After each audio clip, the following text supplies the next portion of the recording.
Good morning. Good morning, people. Good morning. Another beautiful morning. This is Spirit Journey. How you all doing? Yes, yes. Today is Saturday, March 15, 2025, and time is about 5:13 in the morning. Yes. You know how I like to get up, get these early morning videos done, even here in Rwanda. Yeah, still in Rwanda. Uh, yeah, I woke up maybe half an hour ago, and I feel pretty good. And yes, my monitors. You know how I like watching my videos. Yeah, I gotta get other habit too, but I enjoy it. And I do also do my exercises. So today's video, yes, good morning, good morning. Um, this video is about more of like that. I'm feeling really good this morning, this moment in time, and I want to talk about my day from yesterday, and but it's all a spirit of thankfulness, right? And so everybody needs, when you feel thankful, you're happy. And so with this spiritual journey that I'm on, it's also important to remember about being thankful. And we're all going to have our days, all of us, especially these days, or the political climate. But in all that, I just feel a spirit of gratitude, and I got my juice here, my sugar cane juice. Yeah, I this is my sugar cane juice. I get like a jug of sugar cane juice every month. I've been doing it now almost a year. I get um, I get 5 liters. They crush it, the juice, right in front of you, and then they add ginger. I like the ginger. I got it strong, and I'm running out, so I might take a little trip and get my sugarcane juice. Get them, and yes, I did mix it with water, so I use it like a tonic, just to get my minerals and things like that. Let me take a sip.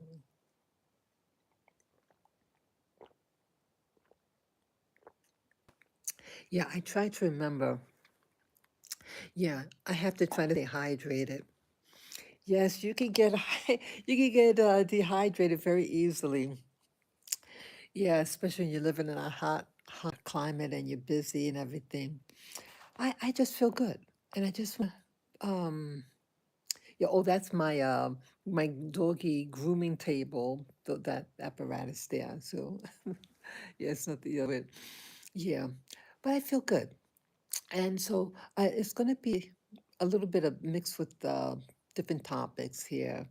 Um, just to share what I'm doing here. I'm going to about the vision that I had today. Yeah, yeah, yeah. I still do the meditation, but not as formal. But it happens. The things that I would see. So very briefly, today's vision that I had.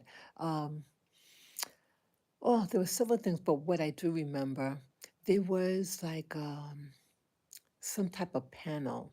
Um, it could have been wood. It was a dark color, smooth background, and in the center of it was the carving of a lion. The dimensions of the face of the lion face.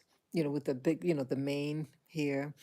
Um, just something like small like that, and it's carved, and it reminded me of furniture that I grew up with. It was furniture that my parents bought, um, and I remember that it was all made out of wood. Back in the day, people real furniture. People got strong wooden furniture. It had long, long legs, carved nicely, and boy, I'm just thinking back on it. And my parents kept, what they needed to keep in there.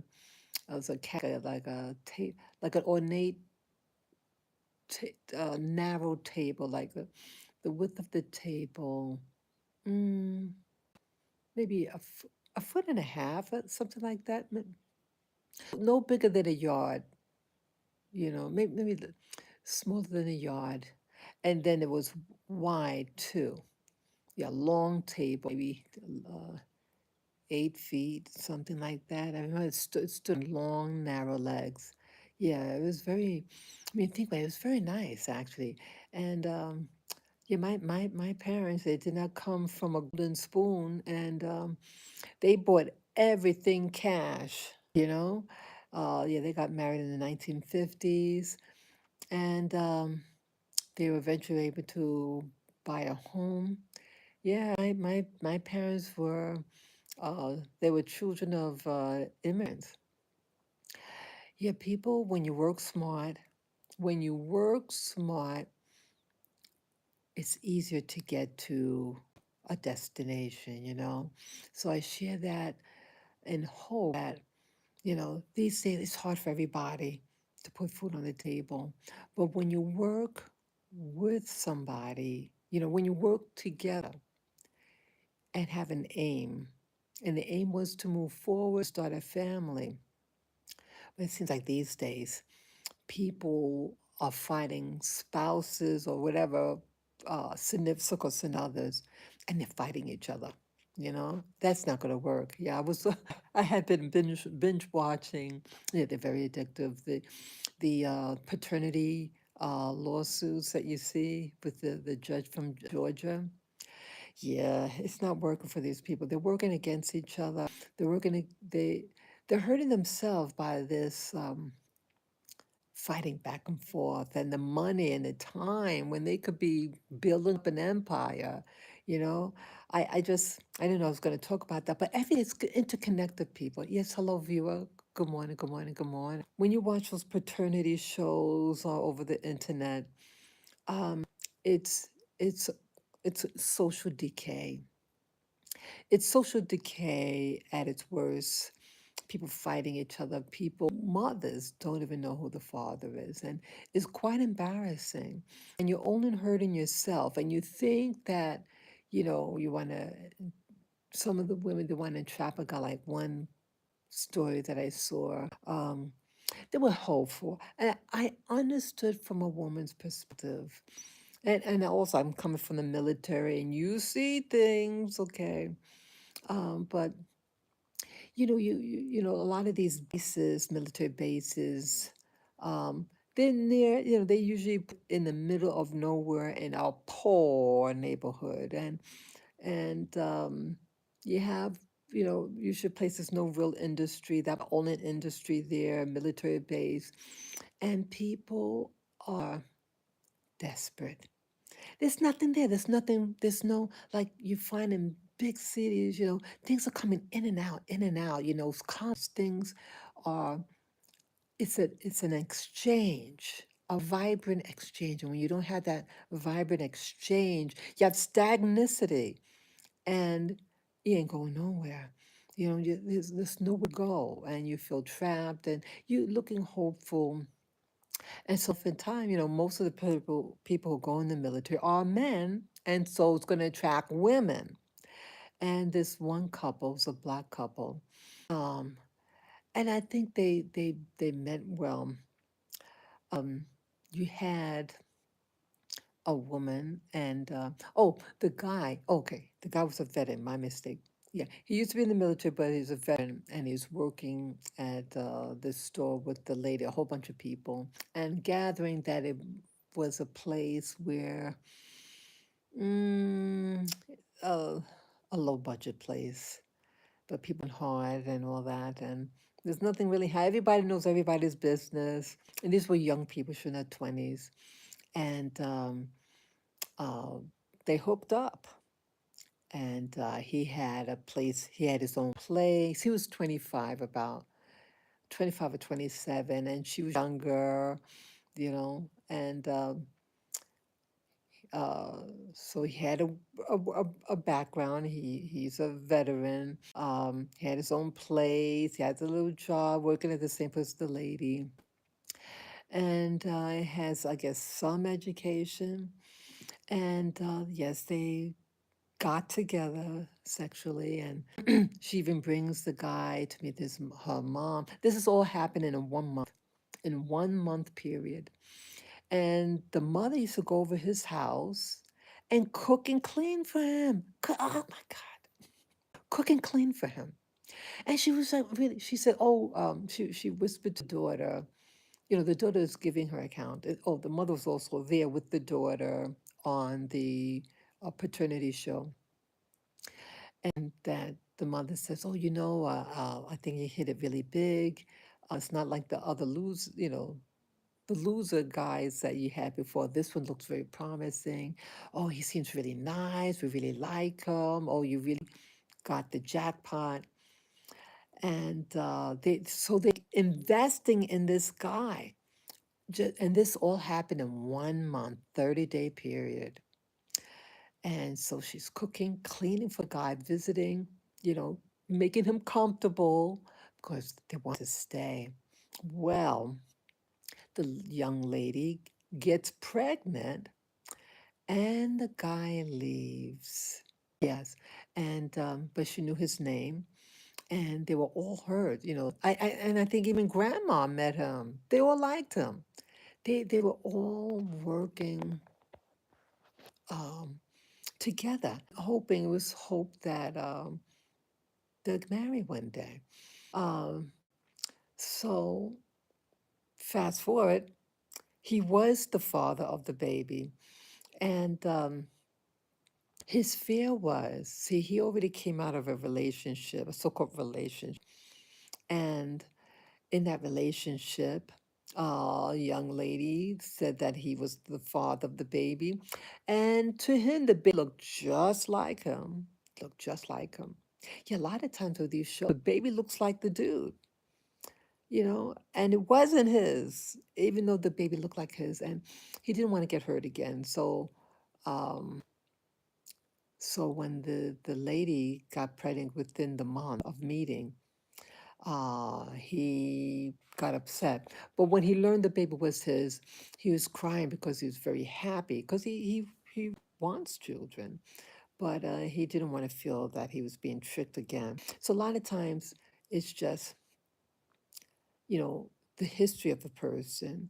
And what all that I can say is take things slowly, people, men and women, take things slowly. I was in the military also, and um, things happen very quickly. When you have um, men and women in close proximity, I mean, you're a teenager, like you're 17. You usually enter at 17, 18 years of age, some of them, in the 20s, and you live in close quarters, and what are you going to do? You hook up. And but and people can tell you things, and people bring who they are, but they may hide who they are, or things on the surface seem fine, and then a trigger happens. We all got our triggers. And so you want to take the time and learn what those triggers are, because they can shock you, can hurt you, So try to take things slowly. Yes, I think it's good for um, people, the girl's family to meet the guy. I think that's important. And you to meet his family. It goes both ways. You want to know what you're getting into, you know. Um, So relationships, seeing these paternity shows, yeah, it was like a marathon. Like you click on one, and it automatically sends you another one to watch, and so it's like back to back. But the same thing is like these towns.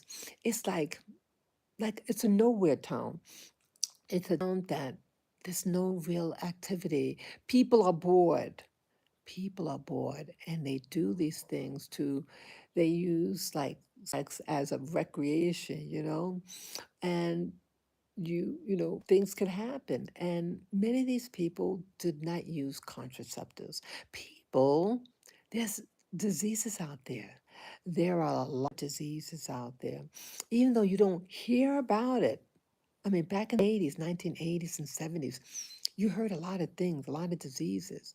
And so it's really something how the media doesn't talk about these transmitted diseases.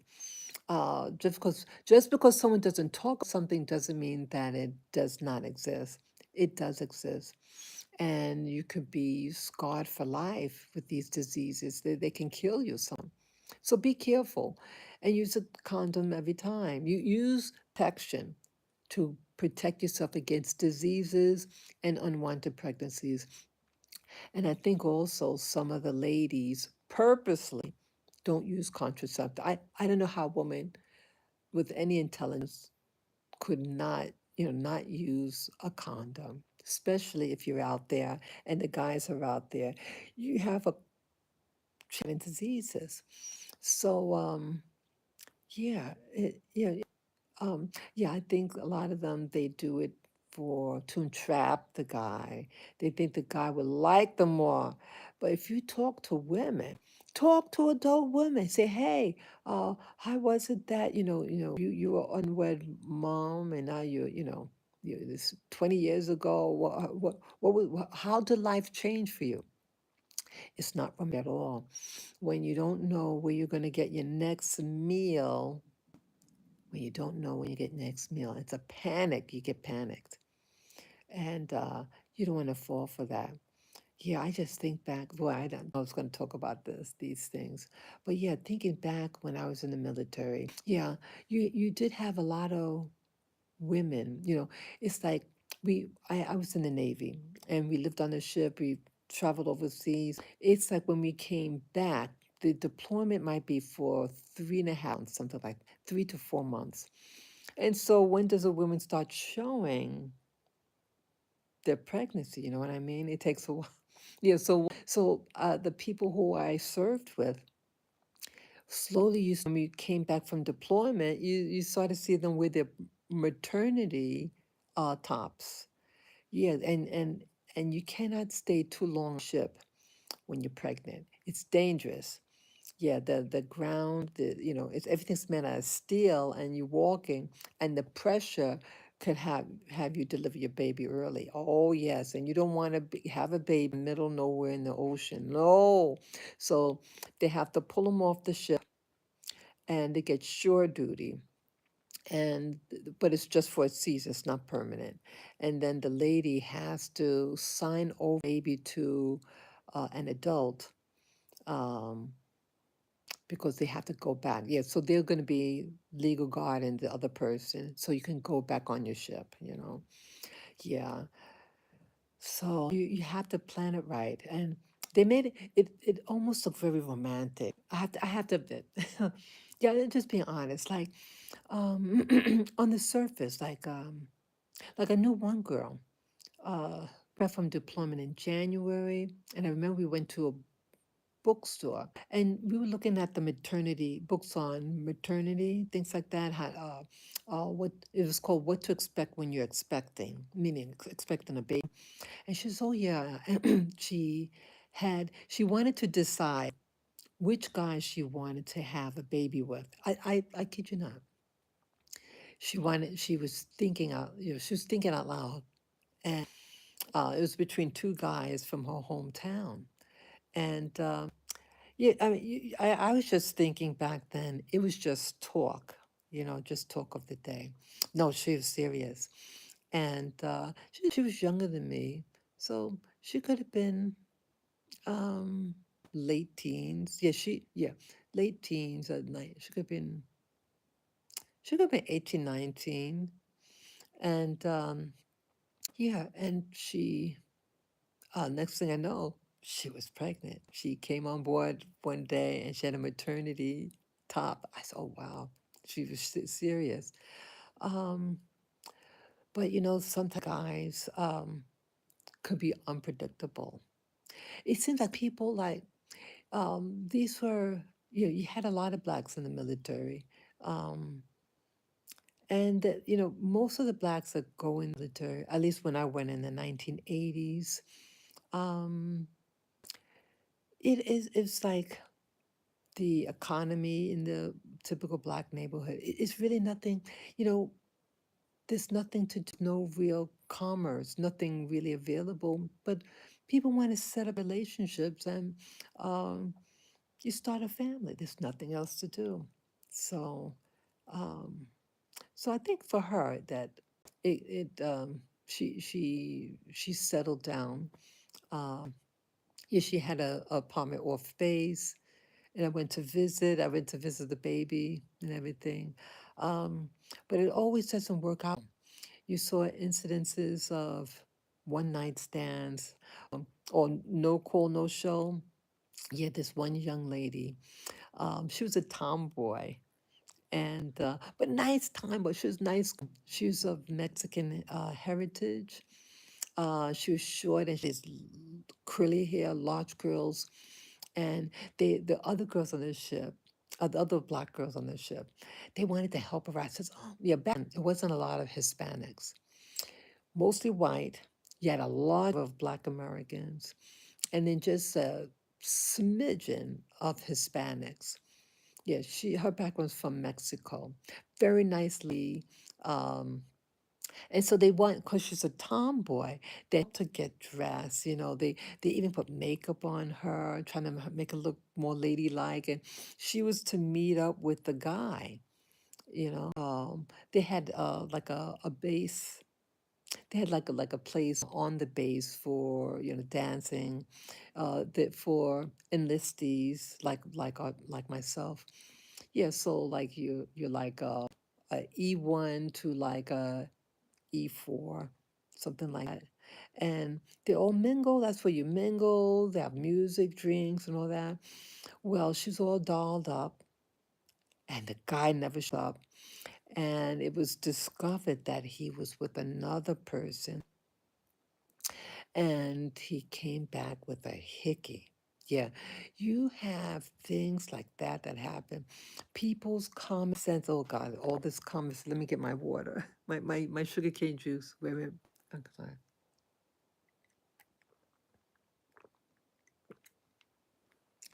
Yeah, yeah.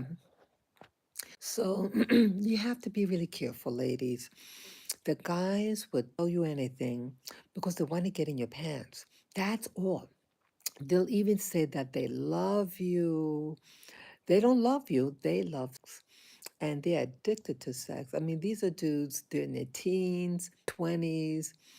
Um, you would think that they would get more common sense as they get older. I've met people, they were like, they're probably in their 40, early 40s, just as stupid. Yeah. Um, yeah, it happened to me, no call, no show. I don't know why. It's like they read the same stupid book. It's something like that happened to me. Um, he was a little older than other people. He's been in the military for a while. He's an enlistee, but it's like I think he might have been a uh, pe- petty officer, second class. So that's like, what's that be like? So it's the E4, like an E5. I was an E3, so he's like an E5, and he, yeah, he had asked me out, and I was like hesitant. Um, but I say okay. And the same thing happened to me. Um, I get ready to go, and then the girls on the I said, "Hey, where's so and so?" Yeah, because you're on the ship, and hey, where is he? And then later on, the girls on the ship said, like, um, they came back in the on the ship and said, "Hey, we saw so and so in the club, but he's sitting by himself." I said, "Really?" And then the next morning, I woke up to him. I walked up to him, and we were in the hall, and I said, "Hey, uh, are you all right? Is everything all right? What's up? What's going on?" And he just says, "Oh, no, no, no," like a real stupid line. He just turns his head, just sitting there acting real stupid. So I just walked away. Yeah, I was mad. Yeah, these things happen. See, you know, once you lose your reputation, you lose it. And these guys, see, the guys, they don't have, a lot of these guys don't have any sense. And they don't mind getting sexually involved with a woman who's been around. They don't respect you.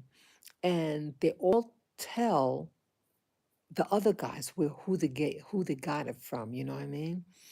So ladies, please, men talk and men lie too on the women.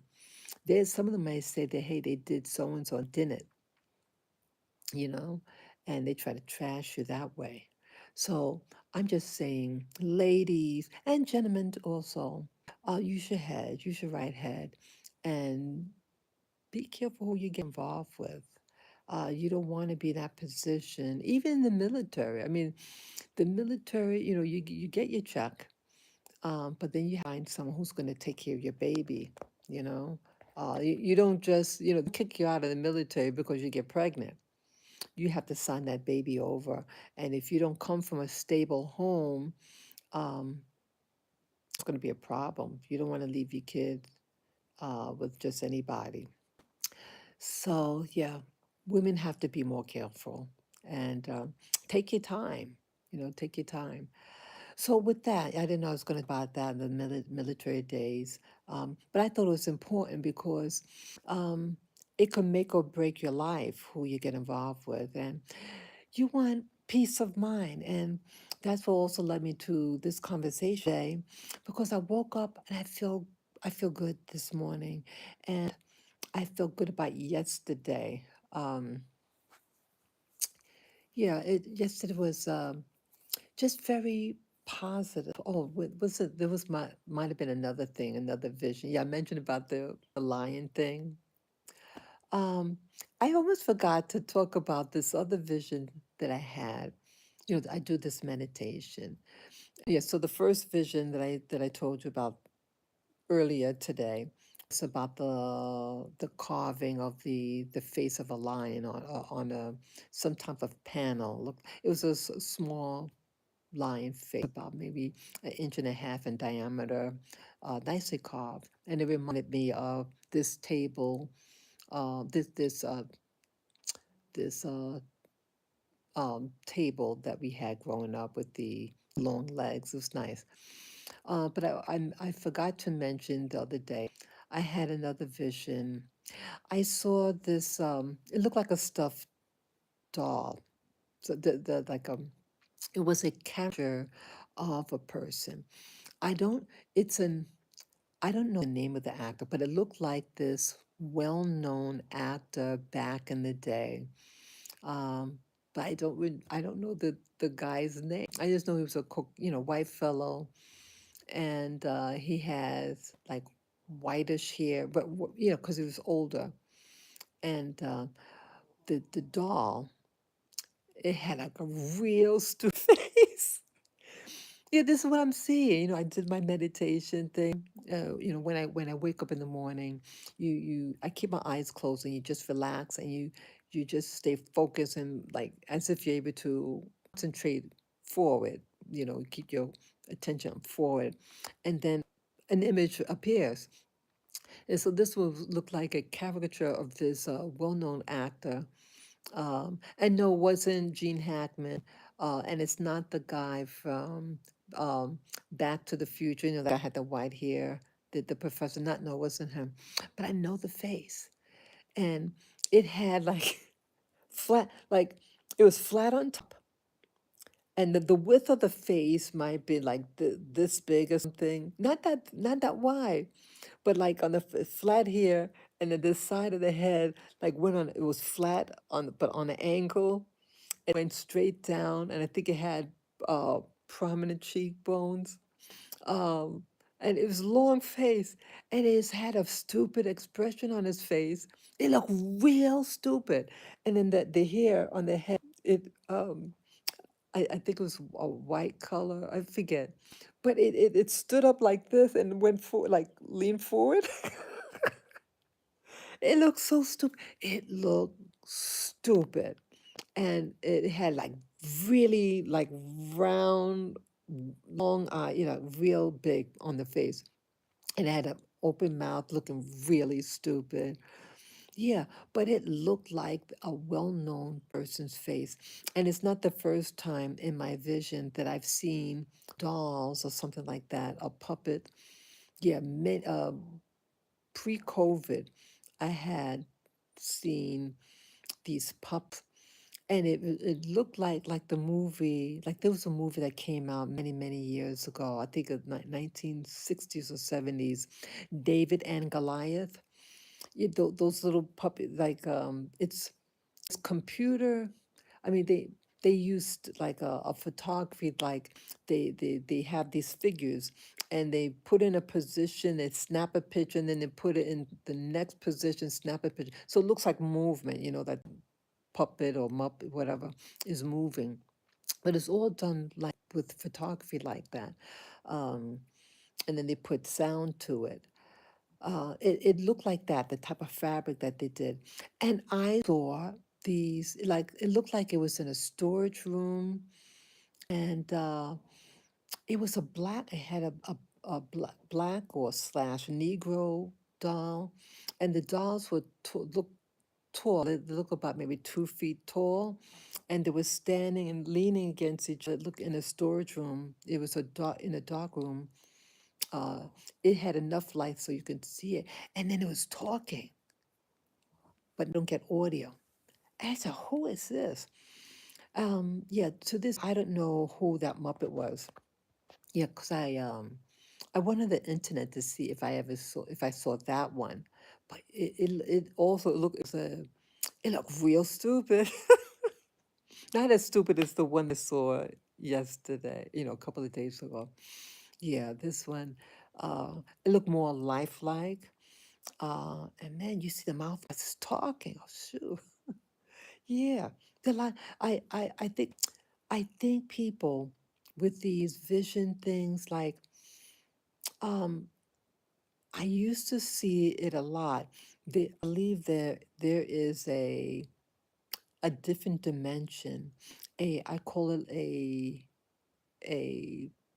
toy, like a play world, or a toy world, like an artificial world. It looked like a Willy Wonka movie. Hey, that type of thing, Willy Wonka. It's an artificial world, and it's very childlike, very synthetic. I saw something like this. They have like this fake water moving. Um, the the construction of thing. It looked like something like someone like a paper mache type of thing. These little class projects from elementary school. That's what it looked like. It looked real fake. And I saw this, and I saw it several times. And so when I saw that dumb puppet, whatever, like a doll, like a picture of this famous actor, at least to me, it looked like that actor. Um, I think it's a part of that world. Yeah, they're different, I believe, with these experiences. There are different worlds out there, different consciousness, different levels. They're just all different. And I believe that it really exists somewhere. Um, I used to think when I first started doing the meditation that it was part of, like, I used to live in New York City, and we have a lot of TV stations in New York City. So I thought maybe my brain was able to pick up the radio waves and see different programs. But they didn't have those programs out there in New York City. But that's what I thought. But maybe tapping on to radio waves. People, there are different dimensions out there, different realities out there. And so that's why I have to kind of remind myself. I know times are getting really, politics is getting very strong in America. People aren't using their head, people are just reacting. And so I have to tell myself, say, hey, this could just all be a show. And if it's not really real, why am I getting so caught up in these stories? Yeah, I get upset. I'm human, then I have to remind myself, hey, wait a minute. Is this all just part of a show? Is this all part of the Matrix? There's a matrix out there. And why have all these drama happening in our lives? And it could be like in the movie The Matrix, the first one, that they are trying to get our energy. And a strong energy is anger, fear, war, and they feed off of this. So I have to tell myself, hey, I'm getting all worked up watching these programs. Maybe this is all part of the show, and the government is part of the show also.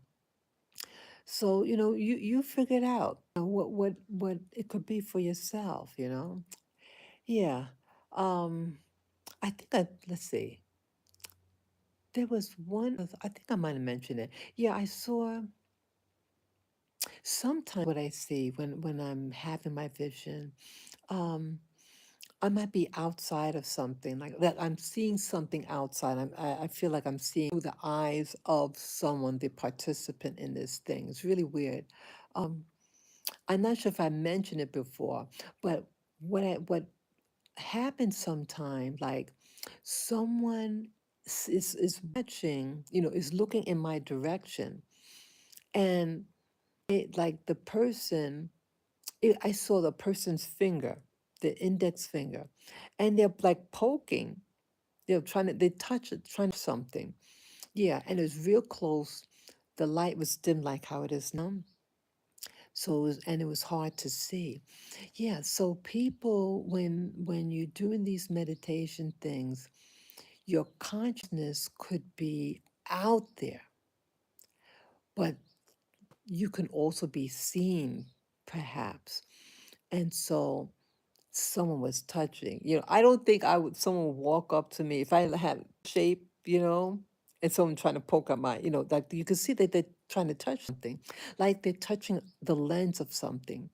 And I'm thinking that it is a orb, like I shared many times on my uh, channel. I used to record orbs. Orbs are everywhere, and even in Africa. Yeah, I have a little camera. It's actually watching me right now. Yeah, and it could record in infrared light, and there is a spectrum out there. Uh, red spectrum is invisible to our naked eye, and there are things that are in that energy wave. So even though you don't see it with your naked eye, with the right device, an infrared camera, it could pick up things in that spectrum and you can see them. You can see them. Get one yourself. They have some cheap cameras. Mine were over there. Mine was 1999. I got it in 2020. And yeah, I have another channel called oh, what's the name? I forget that. I'm sorry. Oh, it'll come to me. But Orb Whisperer, and the two channels by that same name. But mine is the one I'm lying in bed, and there's an orb next to me in the bed. That's mine. Yeah, Orb Whisperer. And I was taking videos for maybe 3, 4 year period, and I record them. Yeah. Um, so if you want to take a look at it, it's called Orb Whisperer. Like this, the dog whisperer. So I got the name like that. But someone else has that same name, Orb Whisperer, and it's not mine. Um, so yeah, there are things in the visible spectrum. It exists, but you don't see it. And just because you don't see something doesn't mean that something's not there. Things are always around. Okay. And so I mentioned that oh yeah, because I saw the little orb. Well, I'd seen the orb for the first time with my naked eyes, and it was pure white ray of light. You can see each strand of the rays of light as thin as a hair, straight, and it was on my cheek, and I was watching a movie, and then it moves across my face and stops right there. It's an inch from my nose, like right there, and then it disappears. And I was amazed, amazed that it was beautiful. Again, I don't do drugs, I don't smoke any wacky stuff. It was a phenomenon that happened on my birthday, and I was watching this paranormal movie, and I get emotional every time I watch it. I I think the movie I was watching at the time when it because in two movies back to back, but I think it was the one called Passengers.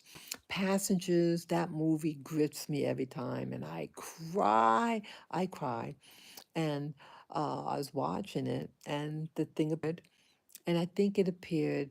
I wasn't afraid at all. I had no fear.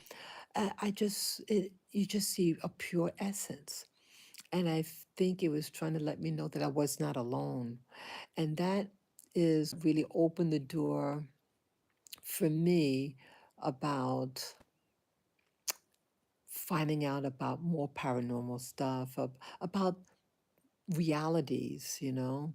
Um, help, but there are other things too. But yeah, I had the camera, and I shared some of the things that I saw.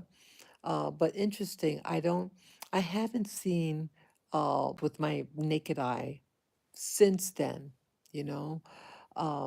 It would be nice. But I guess they come out for their own reasons. But people, I'm sharing this because we're stuck in a world and we think what we see is so real. It feels real. And we are biology also. Our body responds to different things. And mind, the mind-body connection. But we can manipulate it by the experiences we have for whatever reason. And so that's why I share this for your spiritual development. And again, I'm no expert. I am only sharing with you what I've experienced and what could possibly help you also. This is a journey for all of us. I haven't arrived yet, but I'm experiencing things. So yeah, so I think the thing that I saw a couple of days ago, I saw a person. I the figure was kind of shadowy, but you can clearly see the hand, index part, and it was like touching, and I guess touching me, and I just assume.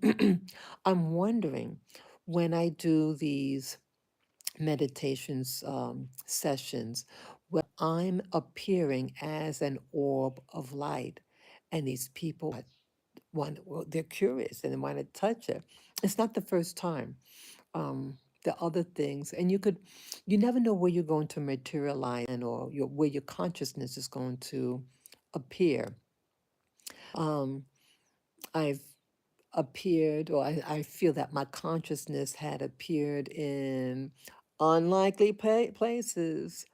I saw, oh gosh, I've shared this before. I saw these insects, what to me looked like insects, giant insects. And I was elevated in the air. I should say my consciousness was looking below me, and there were these two creatures, and it was getting at my face, like it's a frenzy. They were in a frenzy. And again, you don't feel anything because you're not physically there. Your consciousness or whatever is there, and they're in a frantic. And I said, "Whoa!" One time, I just said, "Whoa, let me get out of this." And even though you might open your eyes, like when you open your eyes, it's like in this dimension, right? You don't, you're here.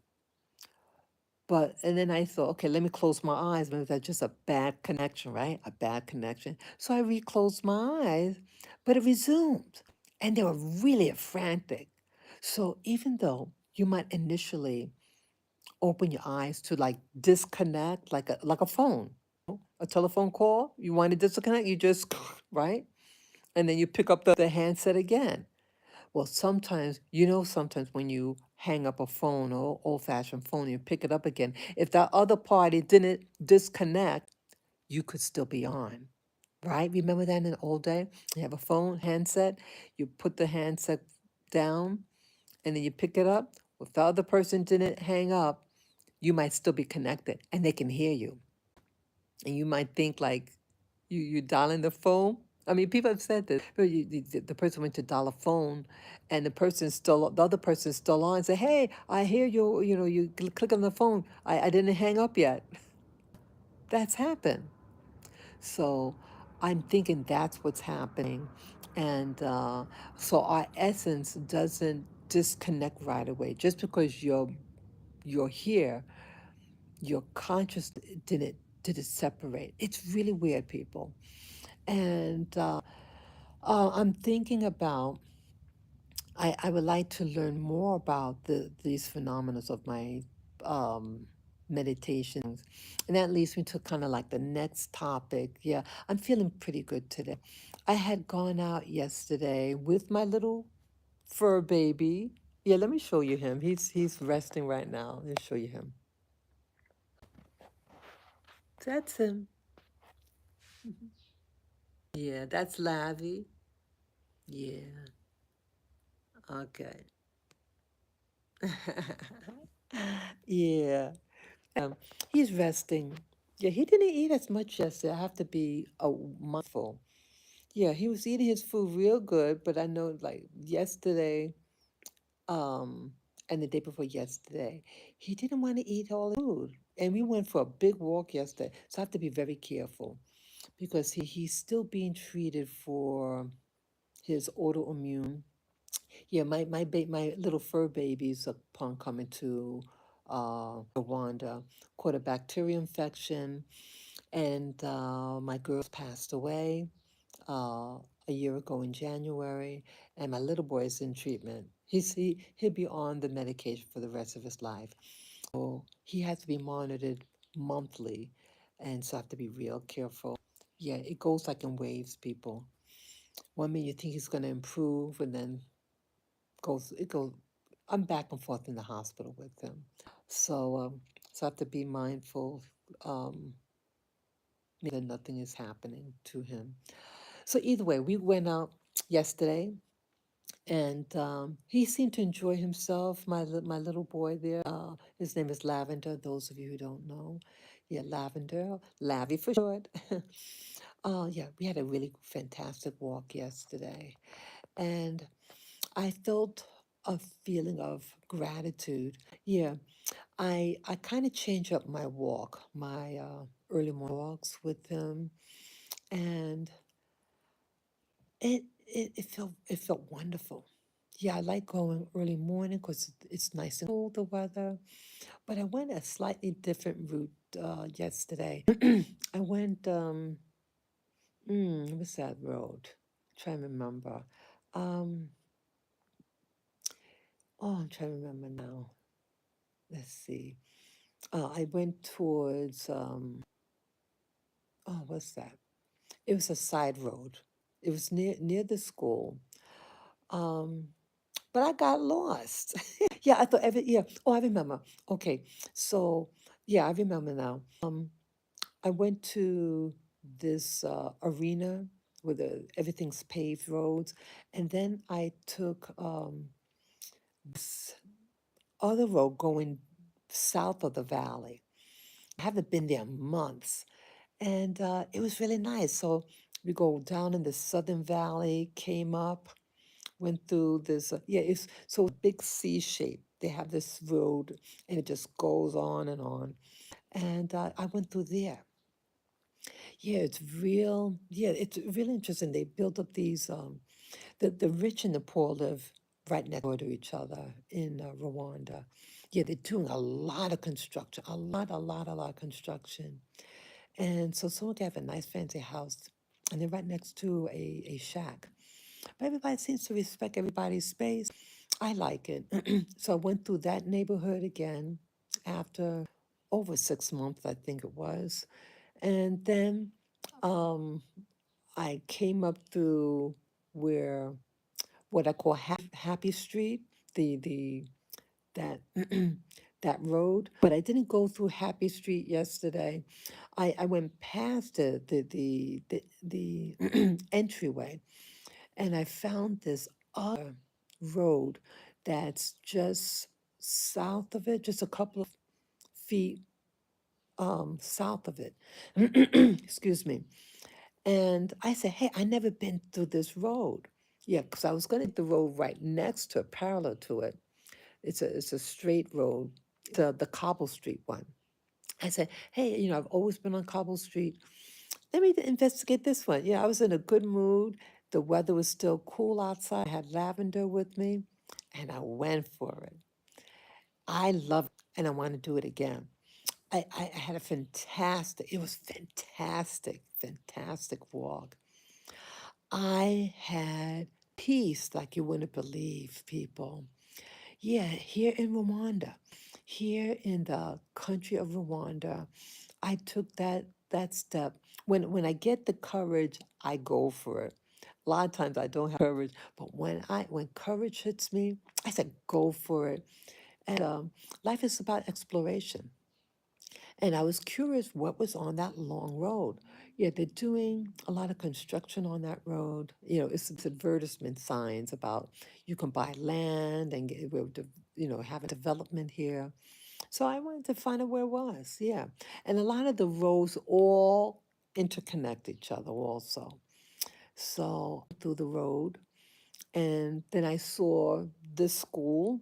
Okay, well, I don't want to go up. Yeah, there's a person that I'm avoiding. Yeah, this is one. I'm not going to give the name of the school, but there are many schools. One particular school I want to avoid. Um, yeah, this person had. I want to give him the benefit of the doubt. Yeah, I'm not interested in some attitude. No, no, no, no. Yeah, if yeah, I was invited to his wedding. Excuse, let me get some water. I'm sorry. My voice is going.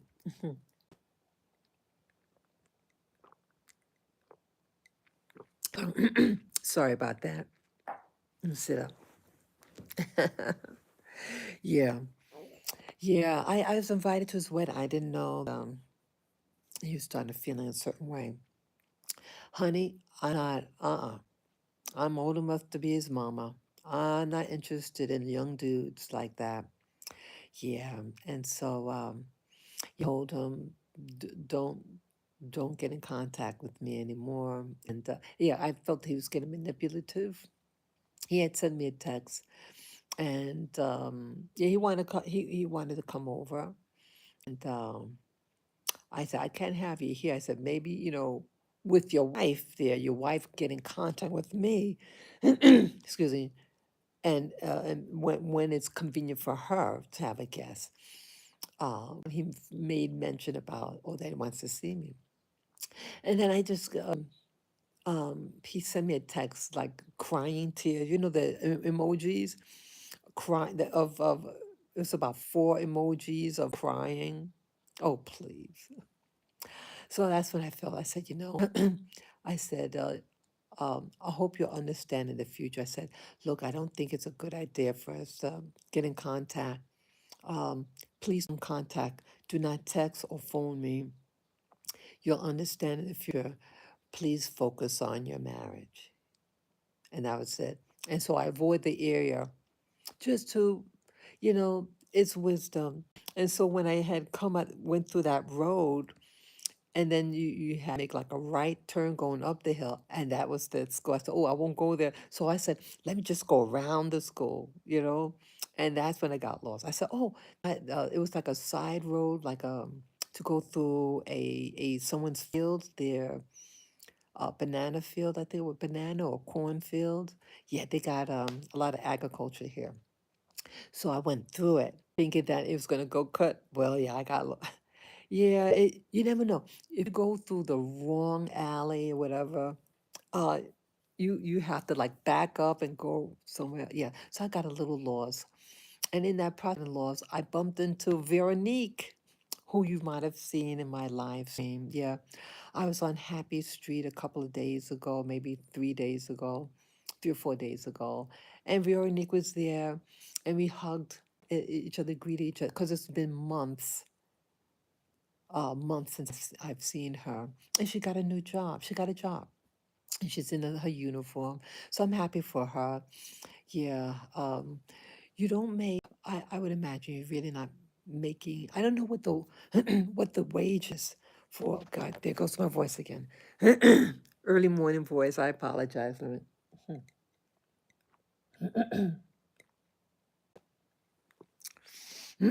I apologize for that. I'm so surprised at that. Yeah. So yeah. So Vera bumped into Veronique. She's at her new work, and so I had to text her. I mean, I have an app on my phone to translate. But these translation machines, apps, it's not always accurate. I'll tell you that. But I just, where is this particular place? And so she did. And yeah, so I found it right away. Yeah, I found it. So, but it was a great journey. It was fantastic. And the feeling of peace. Oh, I can't wait to go back there again. I I mean, I came here to Rwanda. Uh, I fell in love with the hills. I have a fascination with hills, green hills, and I like the fact that they have all this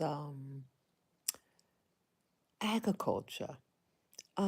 They grow corn, beans, sugar cane. Some locations have sugar cane. What else? Oh, bananas. Yeah, banana trees. And for me, it's comforting because it's reminding me of my Caribbean roots. Yes, my grandparents came from the Caribbean, and this place looks like the Caribbean, the way the people look and everything. And so for me, it's really encouraging.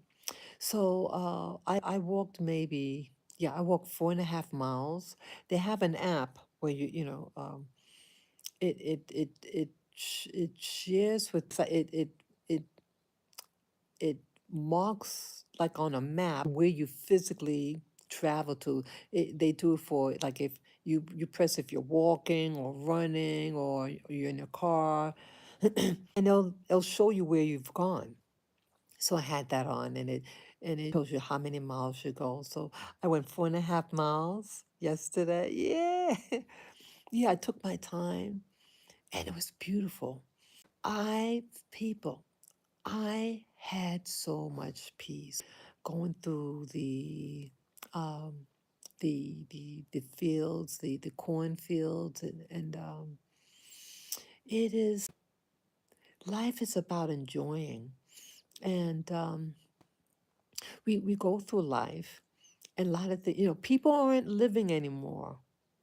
People are existing. People are just fighting, and it's like why? Why you have America in New York where I'm from, and people aren't living anymore. And I think people are bored. They're trying to find things to entertain them. And I think that's why they get into some of these relationships, because there's nothing to do.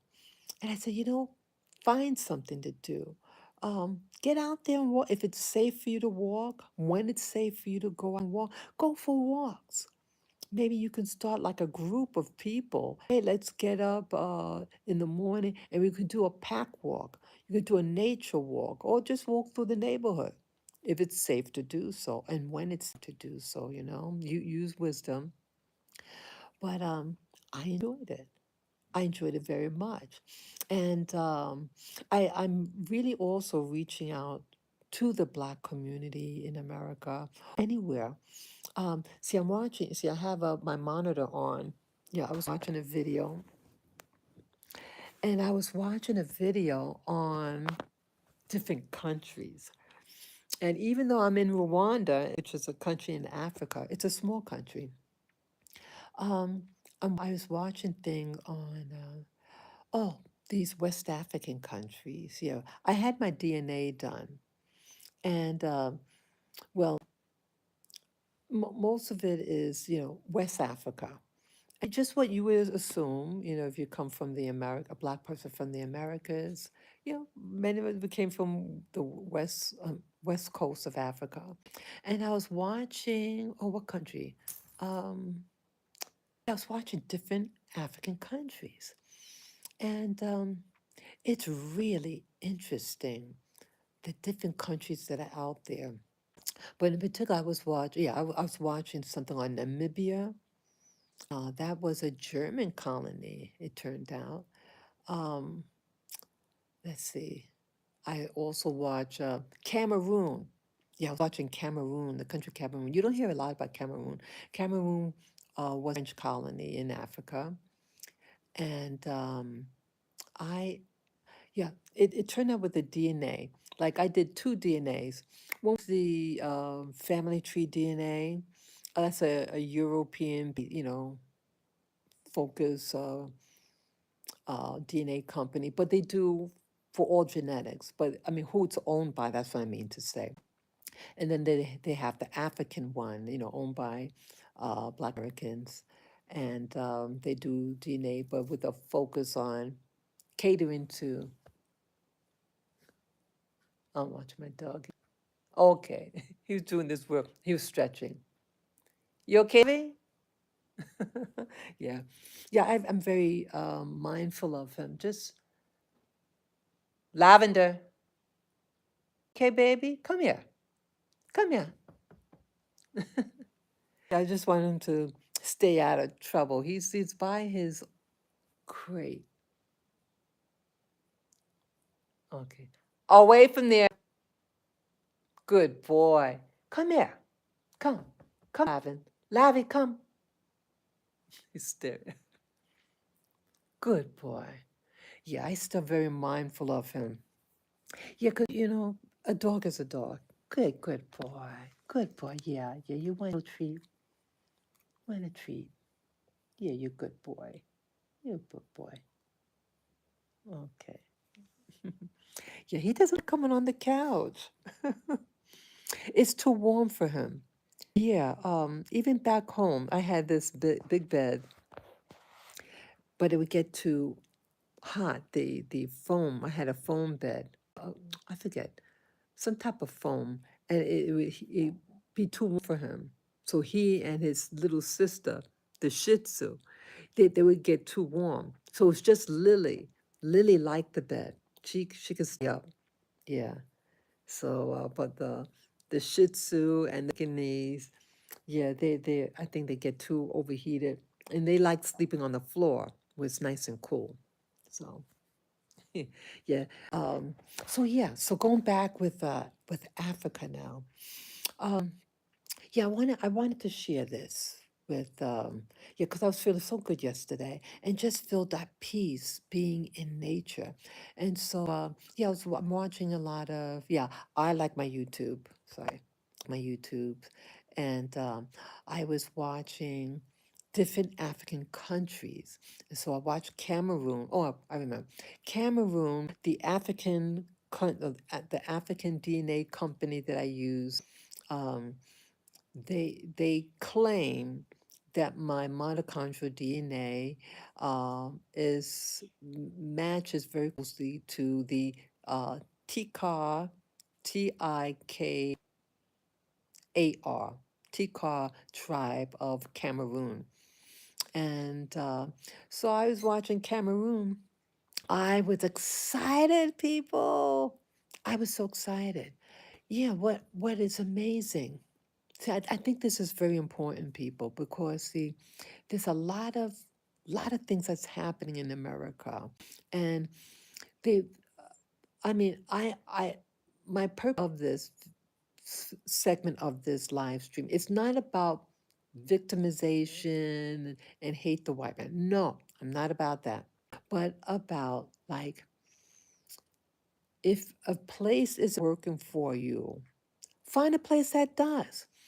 We've been vested in the Americas for over 500 years. Yeah, people say like in America, it's 19, was that 1919, the first shipment? to America.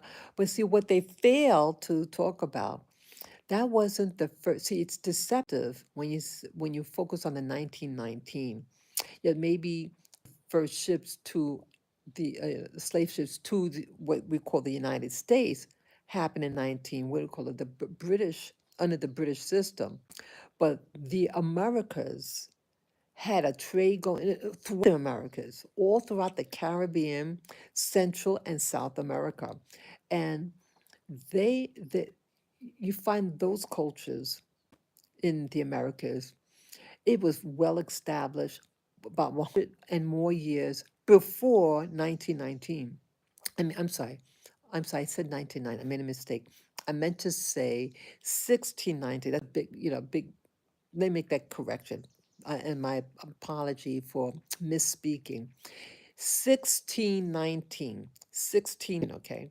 1619, this slave ship, well, I should say a ship containing captives. You know, it's a difference, people, when you say they brought in slaves. See, slaves don't have rights.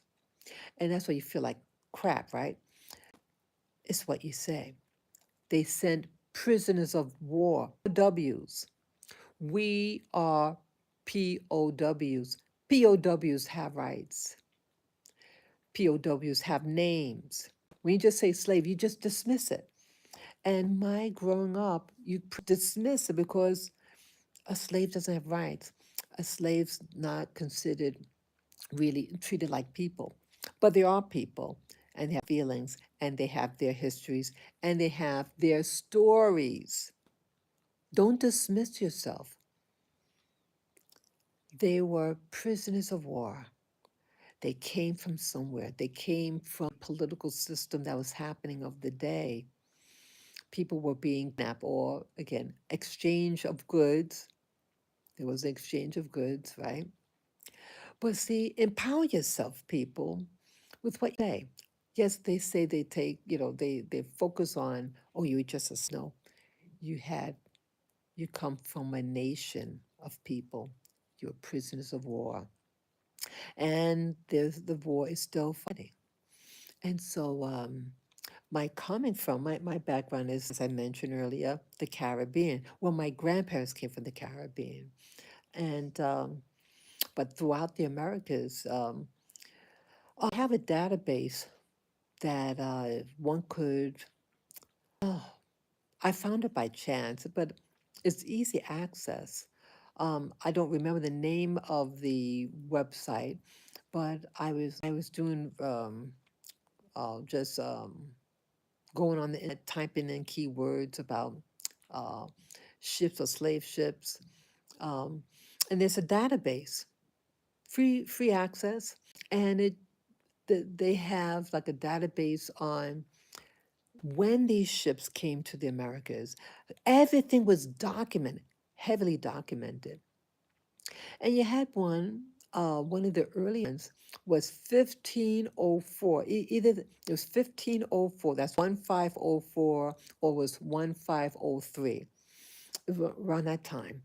And it landed in what we call now the Dominican Republic, or the island of Hispaniola. They share Haiti and the Dominican Republic. Okay, the Haiti was colonized by the French. They had the last occupation of it. But I think initially all under Spanish rule, and then this France took of the island. But yeah, slavery. Slavery was happening way before 1619. That slave ship in 1504. You do the math, it's over 100 years. Over 100 years by the time this ship came to the East Coast in the United States. And why I mention about this, like, see, history is always in the making.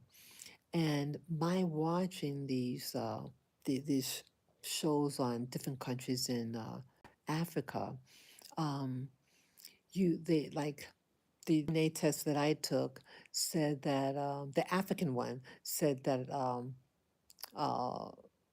my mitochondria is associated with the Tikar tribe of Cameroon.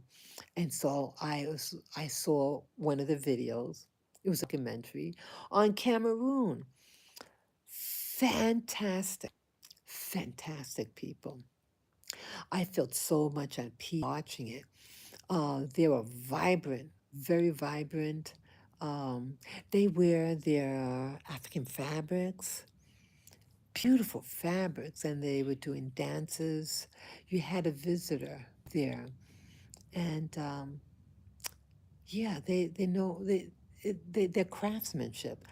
And so, like, I think of my my father had passed away almost 16 years ago, and I was surprised. Okay, he's the parents of immigrants, and I was surprised, like, knowing what my father is, in his latter years. Well, he majored in art, my father, and I was surprised at that. I guess how to word this now? Like, my father was real practical. He was all about money, getting money, and supporting his family, which is very positive.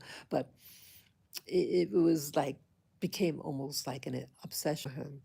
And he explained to me why. And yeah, he didn't want my mother to be begging anybody to take care of her. Yeah.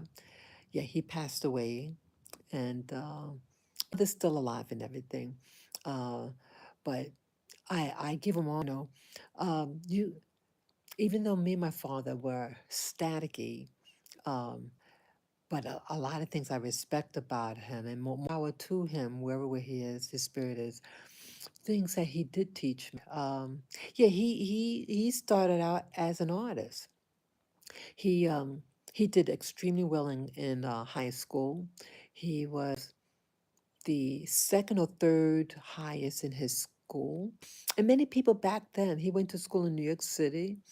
And yeah, I never knew, well, I knew that he was top of his class in New York City. And these were big college, big schools, high schools.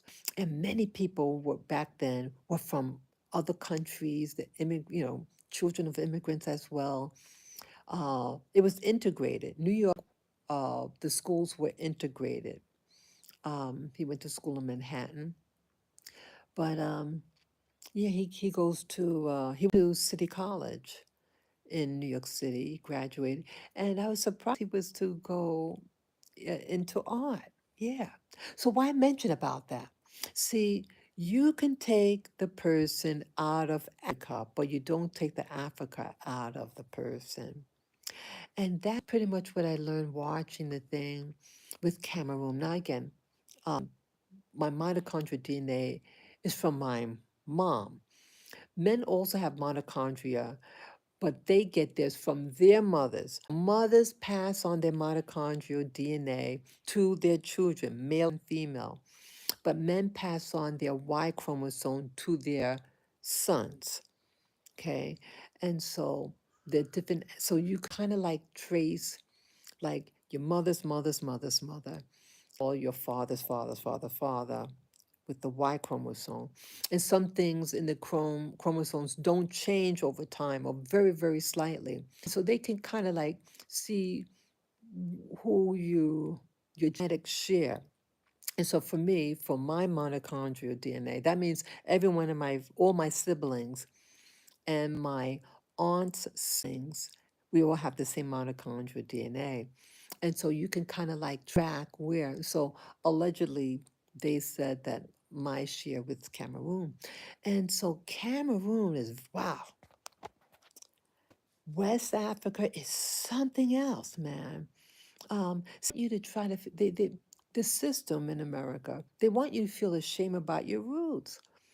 And um, they, they, they, they did that to harm you. They didn't want you to leave. They treat you like shit in America, and then they poo-poo Africa, so you feel stuck, so you don't leave. Well, people, I'm saying to you today, you don't have to stay in America. Now, okay, let me say very quickly, I love my country. because I was born there and raised there. It's far from perfect, but that was my home. That was my home, mass majority of my time. And it shaped me to who I am today. Um, but if something is not working for you, that's what I'm saying. Yes, some of us, we were shipped directly to the East Coast in America. Some of us were sent directly to the Caribbean. Some of us were sent to Central and South America, okay? But um, you look at yourself and you have to make a decision for yourself.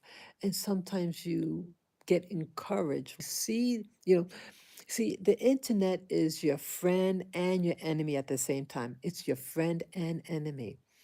You can watch these things on YouTube, which I love watching, and it shared with me modern day West Africa. And I was watching the Cameroon and the Tikar, and you had these two videos that I saw on the Tikar. Yeah, they were Americans, and they went through a ceremony. I didn't know that Cameroon did that. I knew not Ghana. Oh, Ghana has a repatriation act. Yeah, the law of the something of return 1919. Yeah, in 1919, Ghana, country in West Africa, its doors to uh, what they call the African diaspora. It's really focusing on Americans and Caribbean to, if they want to come back, get a home, go back and have a place to live. I mean, you got to bring your money. They're not going to give you anything. They're not going to give you land. But I think it was a political move, an economic move of Ghana to help its commerce, its industry, to bring in people from the Western world, blacks from the Western world, I mean, that are living in the Western world with their money.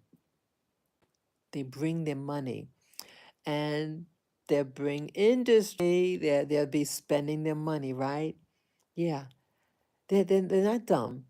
They're not doing, if they really felt, I mean, I'm just going to say what I feel, Um, when I learned about it I heard about, I've heard about Ghana for many years. I know of people that own land in Ghana. Um,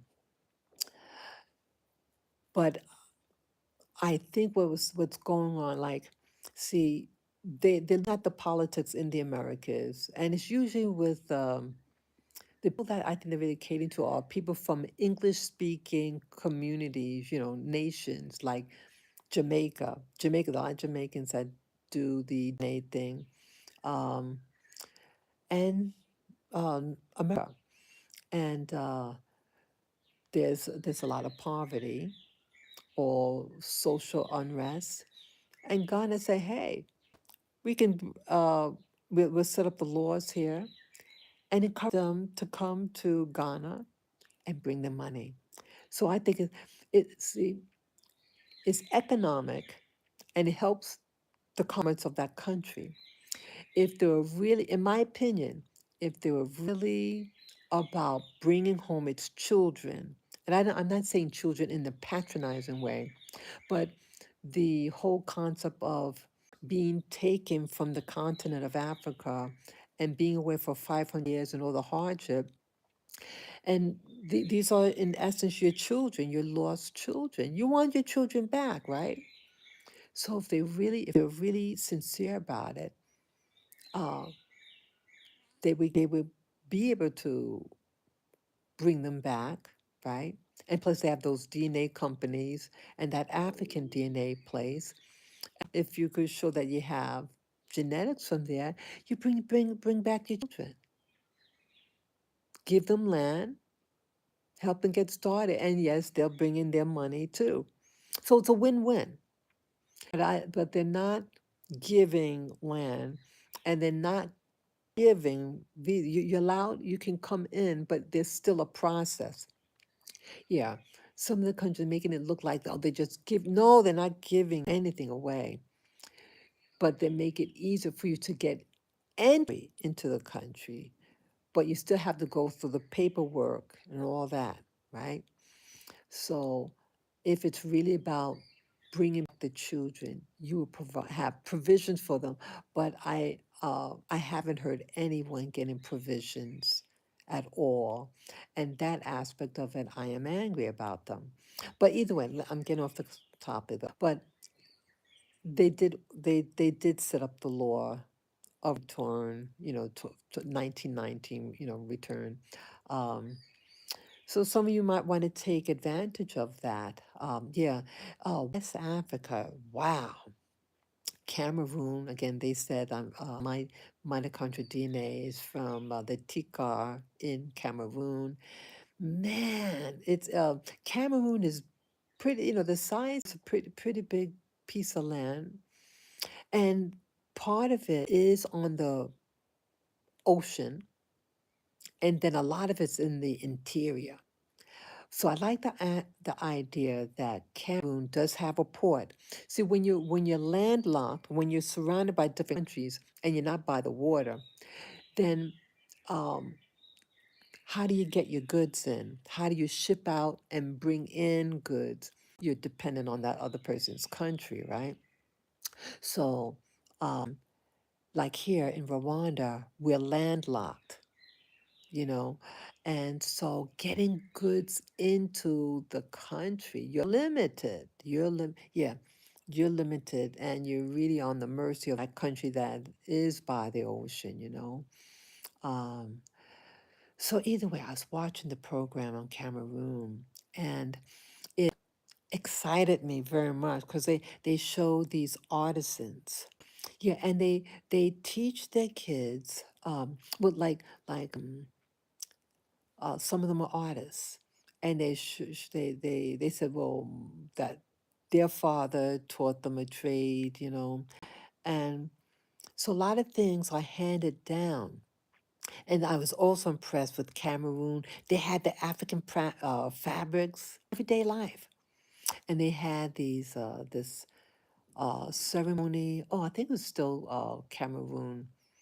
Because I was watching many different videos. Um, but a lot of them, they still have their um,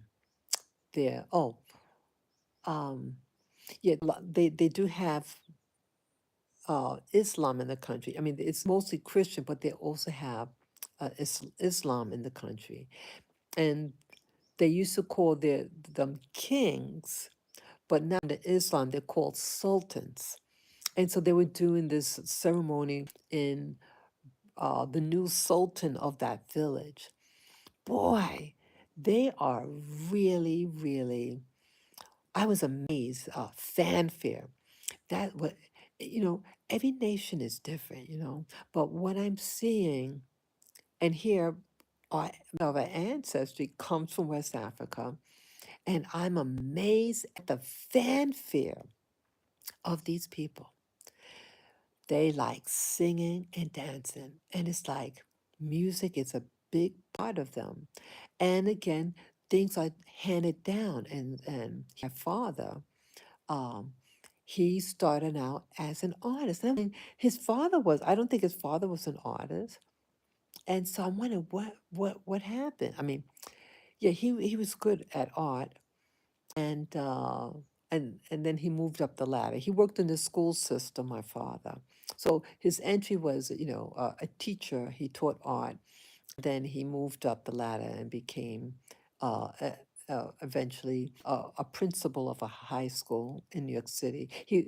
So he goes up the ladder.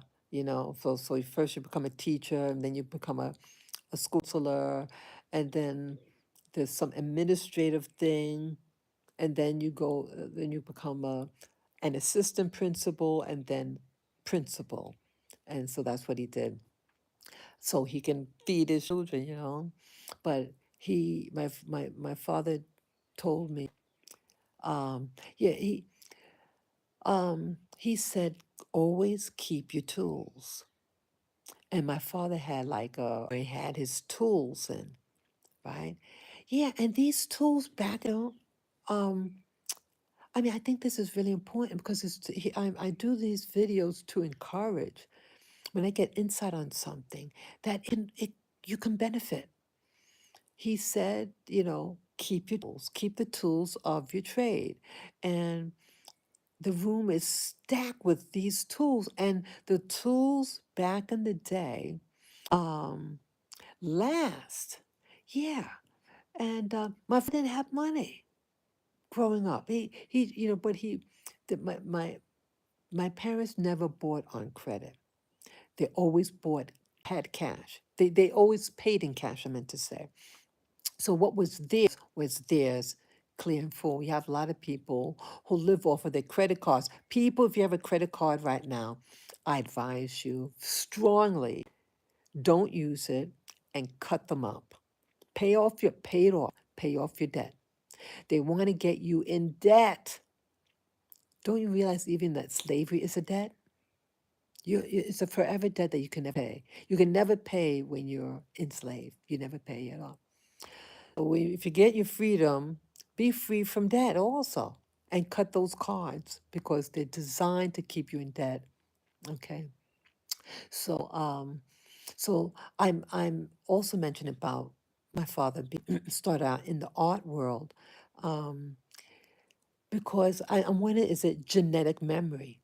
Genetic memory, people. If you only knew my father, he was so practical.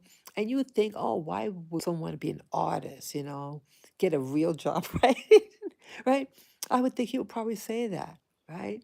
But, okay, um, again, he was raised by mother. His father was around part of the time, you know. He had my grandfather was my grandfather. I don't remember him. I don't know if I actually saw him before, but it was what it was. So I'm wondering who did he learn or get inspired to be an artist? And then I never asked him that question. Why art? I just, I was young, and what he story he told us is what he told us. And so I'm saying, people, after watching these shows about Africa, West Africa in particular, and Cameroon, I've watched on Cameroon, also watch Ghana. Ghana's also into the and Niger. Oh, Benin. Also saw Benin. Benin is right next to Nigeria. Wow. Benin, that country, they still hold their African traditions, their traditional religion. And that is what fascinated me. Wow. It is, yeah, and they to art. And I feel like, knowing how my father acted, uh, he was, he had like uh, a I don't want to say pushy, he was mm, very assertive. Yeah, he was a trip at that time, but he was a good teacher. We clashed. I could be we clashed. I was very opposite him, and he was overbearing to me, and I couldn't take it. But he was still regarded as he was a good teacher, and he knew well. And looking at these countries in Africa, um, see, you can take the man or the out of Africa, but you can't take the African out of that person. I'm thinking, well, his father really wasn't around, and I don't think he was an artist. So where did he get that from? And again, he won many awards, my father. So I'm thinking, people, your genetic memories, your genetics. Yeah, and because you look at Africa, and it's like they they are they're very much in tune to nature, and they're real practical. My being here in Africa, in Rwanda, they're very practical. Some of the things don't make sense to me, but no, you they are who they are. They're not complicated. So that it can kind of clash with someone who's raised in the Western world, why they do what they do. Okay. And again, I'm not trying to insult anybody here, but coming from a non-Western world, it's so different. They're practical. And I admire that practicality in them. So um, people are handed down uh, occupations. So if your father's a fisherman, you are a fisherman. And but sometimes the kid doesn't want to. And this one video, I'm watching it here. Before, yeah, he said, "Okay, I'll learn, but that's not where my heart is. And when I get money, I'm gonna maybe learn about business. And I want to, if I have kids, I'm gonna pay for them to go to school. You know, so yeah, people, you have people who are, you know, want to get away from traditional occupations in the lure of money. See, there's a price to pay. Yeah, you can maybe go to school, college, and learn what are you learning when you go to college? Okay, I guess like business classes, you want an office job, but whether you have an office job or not, you still have to buy your fish from someone. You still have to, okay, furniture. Someone has to build the furniture. You're going to always need the arts. You're going to need the farmers who's going to make your food, real food. But see, people are being lured to get an office job. Well, and I think, it's backbreaking. I tried, I had bought like this shovel and I attempted to put it in the soil, I didn't make a dent. That ground was hard like a rock. Yeah, when it doesn't rain, the ground gets hard, really hard. Honey, it is backbreaking. And one time I was just transplanting these cuttings. It was on the table in my house back in America. My back was aching, felt like someone stabbed me in my back. Yeah, because I'm standing there and I'm just moving my arms, to get the, work, make the cuttings and all that and transplanting it. Well, if you don't use those back muscles and you're moving your arms and you're standing up, you're using your muscles, and baby, it is painful. So, yeah, and you feel it. You feel every bit of pain. And so you wonder why some people walk kind of hunched over because they're in pain. They're in pain. But you do a good job. Like when you work the land, uh, you feel like, oh, I see. I'm getting messages on. I'll read the message. Yeah, you appreciate life more when you work it, when you do the work. And having the occupation of your parents, like if your son and your father was a fisherman, you become a fisherman, or your father was an artist, a craftsman, you had a sense of identity, people.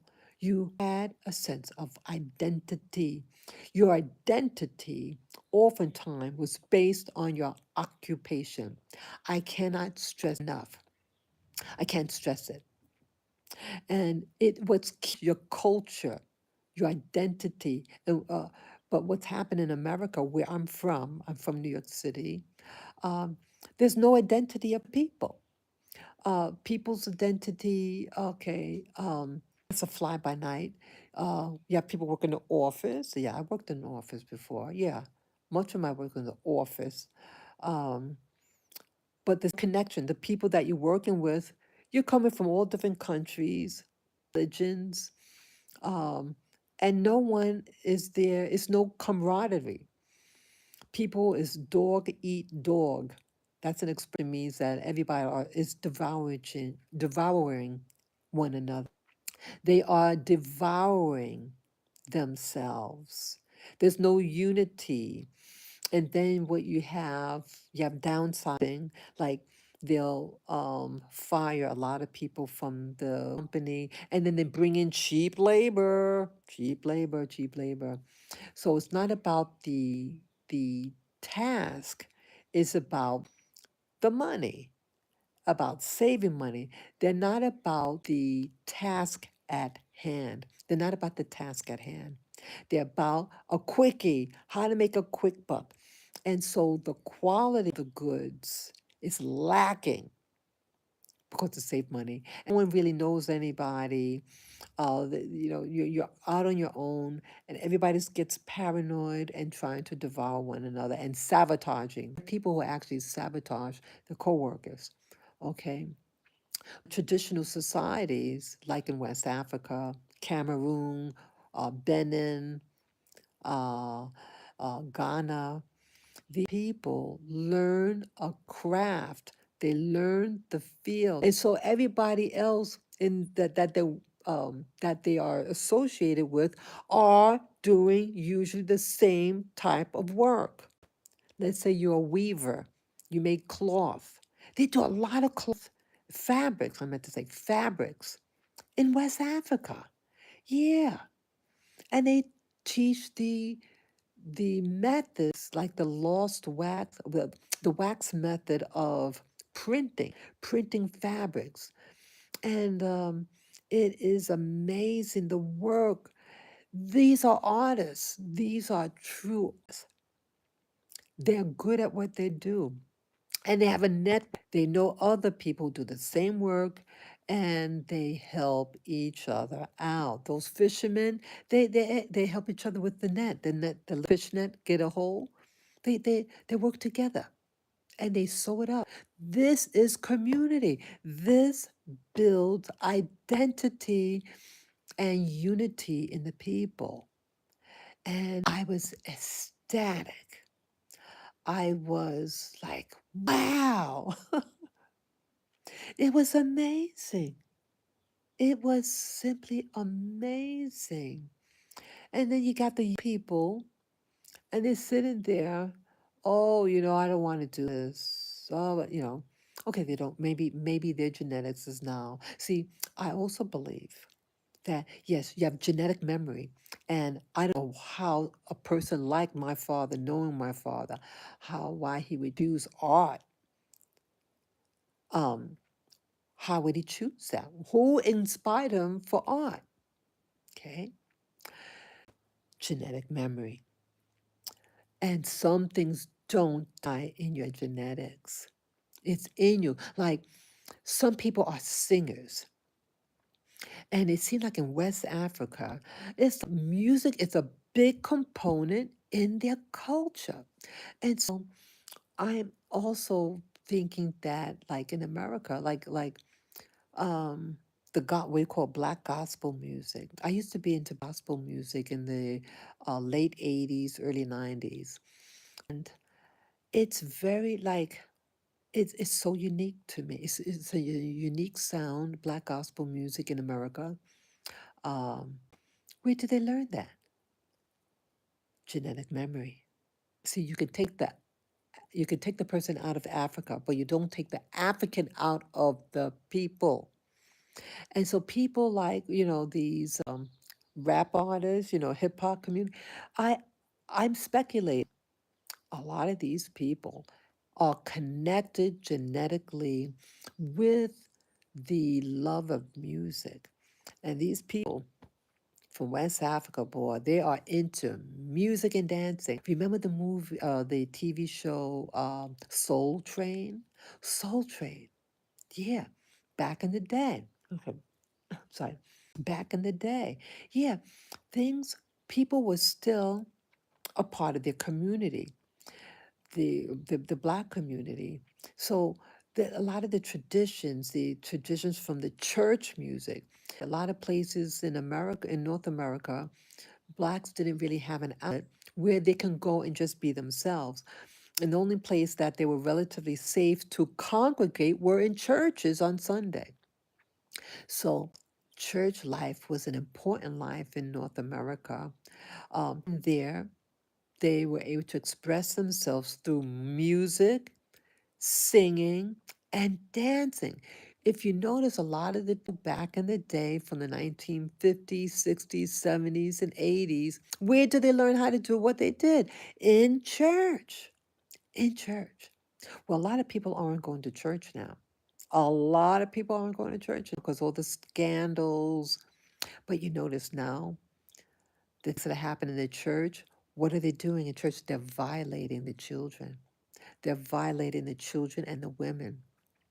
So things are dissolving, but maybe all this is happening for a season. See, life happens in seasons, and right now we're entering the wet season, the rainy season in Rwanda. And life also is about these different cycles that happen. The cycle of the climate. You have the dry season and the wet season. And now we're entering into the wet season. And uh, so even in history, Black history, things are in cycles. And I feel like in America, things are pulling down right now. The cycle is going to be changing. It's stopping very quickly right now. Um, but make it work for you. Yeah, I left New York. I always wanted to move abroad. Always. When I saw I entered college in the early 80s, 1980, I entered college for the first time. I got my first little job and I didn't have money. I had enough to, you know, go to school. I did take out a student loan, but really the money I made, I paid money to the house, my folks, um, but I didn't have, I had a simple life. I wasn't into things really. I like walking. Even back then, I would walk everywhere in the city and just absorbing the environment. Yeah, so the big building that got in Manhattan, big skyscrapers, and there was a Central Park that still exists today. And so I would just walk all over the place in the city. And certain areas I gravitated to. Back in the day, in the early 80s, I gravitated to the Village. Village, West Village, I liked there. I also did, let's see, what other street? Oh, what was that? Oh, Fifth Avenue on, oh, like in the 50s. Oh, I used to also go to the museum. Yeah, so it was like a learning experience for me. It exposed me to a lot of stuff. Um, but many of the people, um, many of the blacks back then um, were in hardship. Yeah, it seemed like by the time like the 1980s was very kind to black people. Um, my people just maybe a little older than me, things were still kind of formal. People still had a sense of identity, unity. But I would say, like the 1970s, it was a switch, a big switch culturally. They started getting TV shows like The Jeffersons, What's Happening. It's all those shows came out in the 1970s. And this was like, in my opinion, like the brainwashing of Black America. And it also, since now many people have these, my understanding, television came out in the 1950s, and not everybody had a TV set. But by the 1970s, it was many households had many TV sets. One household could have several television sets. And so uh, they were using media, mass media, to shape the way we think. I mean, people are people. People, yes, you had history in America. It had things happen, but people move on. But see, when you had television, and then they're throwing out these narratives about people and how they are to feel about other people was not in our favor. So it was to, in my opinion, to cause static, the matrix to stir up trouble, energy, and also use as a distractant. See, they want you to look on the left hand, but the right hand, but the left hand is doing something behind your back. And that's what the real goal is, the left hand. The left hand has a lot of motives to harm people. Um, I think it was inevitable. So, so I guess forward now, yeah. So now people are being forced to live in city centers, city centers. Um, People were scrunched up in what they call the projects. During World War II and prior, most people, 70% of people lived on rural areas. They had farms. They planted their food. They ate their own food and they went to their own people's, right? So it was a sense of community, but they broke it up and for people to move up north to urban centers and chaos happened. And then they introduced drugs into these areas, even though they had, remember in the 1980s with Ronald Reagan, they said, just say no to drugs, just say no. Well, it turns out he was putting drugs into the Black community. Yeah. Could you believe that? They're passing laws to say, ban drugs and, but they themselves are putting these drugs and weapons in these Black communities to, you know, you start to wonder. See, there's always a reason behind everything. And, and I think the reason why I watch so much videos, I'm trying to understand what's going on around me and trying to put the pieces together. And some of the things that about why certain things happen. I was watching a video that suggested with the Black community or with communities in general. Oh, yeah, I remember now. Remember from 1979 to 1981, there was the Child Atlanta murders, and they were, okay, I have to be careful my language here. They were unaliving young children. And I was a teenager at the time, and I was very frightened that they made me feel like a victim, like someone wants to kill me, because I'm Black. And so this news came on television. So it it made Blacks feel like they're victim and fearful. They allegedly found they blamed this one Black dude for the murder. Excuse me, I'm not supposed to say that word. The unaliving of children. But his trial was not on those children. It was two adult men that he allegedly unalived.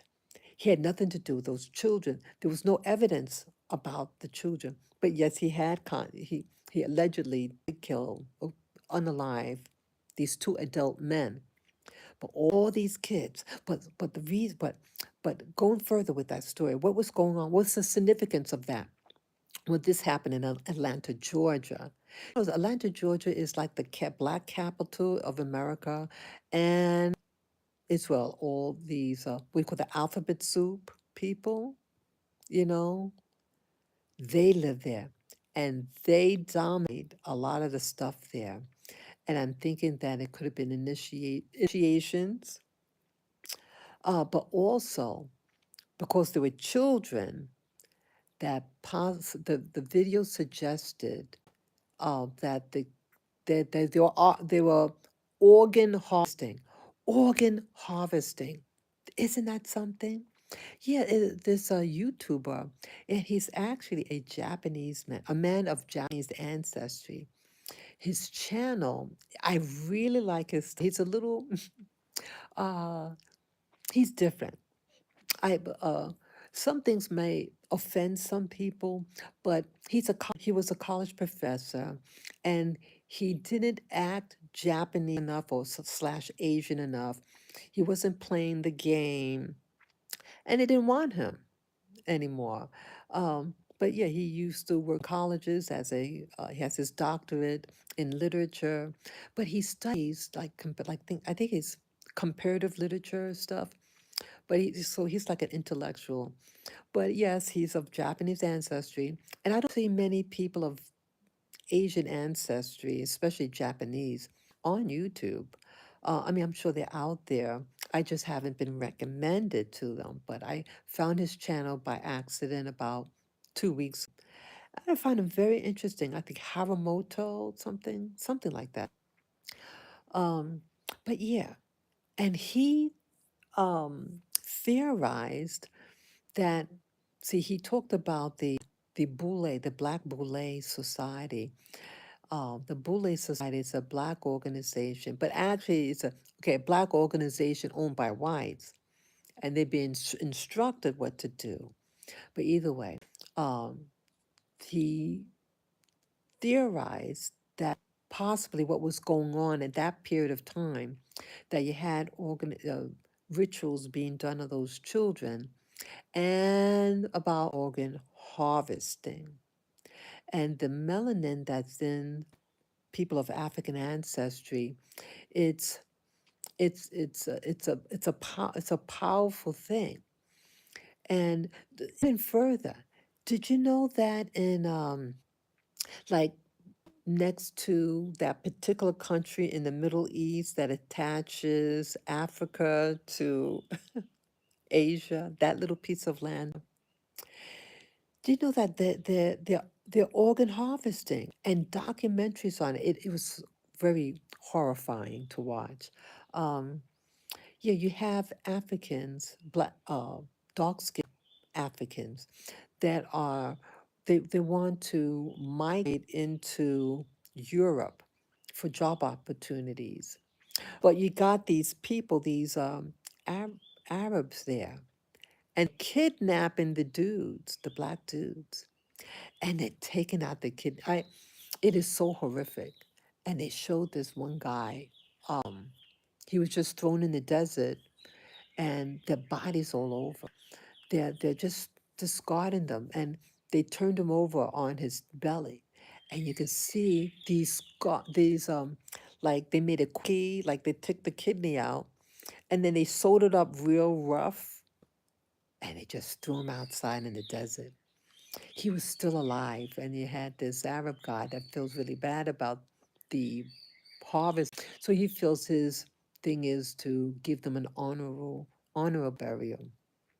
Yeah, to try to, I guess, smooth things over. Yeah, he seemed he seemed sad, and but what's going on? Um, this is a big thing, but how come you don't have what do you call it, what do you call it, the UN stopping this activity of organ harvesting? Because it's money. I don't trust the UN, and they're not there for peace. And I've heard notorious things about the UN, like in Haiti, they put in UN troops, so-called peace troops, and they had them urinate upstream, like they're up on top of the hill, and they defecate in the water, and the water goes downhill, and they were killing. Their actions were killing and getting sick the people down below, the Haitian people, the population, the civilian population, and they were dying. This is done deliberate, okay? So trust the UN, but um, so I think like things happen. Things may seem disconnected from one another, but things are happening for a reason. And so our genes, the African genes, are very powerful, and we're the standard. Like the genetics of the African seeded rest of the world population, even Europeans, even Chinese, Japanese people. There are programs that show that our genetics are found in everybody else because they come from us. And so I think that that's something to be proud of, that in essence like the parent race, but they were in early human history, there was a taking over of genetics. There was a mixing with indigenous people of the planet. And I think that's what these wars are really about. You have a takeover. You have a takeover of humanity. And if you look and study with, I'm not a history buff, I'm not like a pro or anything, but what I see, what I observe, and how I interpret. And again, you can interpret it, things, history, your way. But how I interpret what's going on, based on the data that I get, that it seemed like there was a something that was introduced very early, and it's spreading all over the world. These genetics. You have people who started off in East Africa. There was an introduction of genetics, and then it just seemed to be spreading. And each time there's a more diluted genetics, the human genetics. But now it's like it seems like the system is it outreached itself. It overextended. It's like the Roman Empire. It spread out really far until it imploded on itself. It imploded on themselves.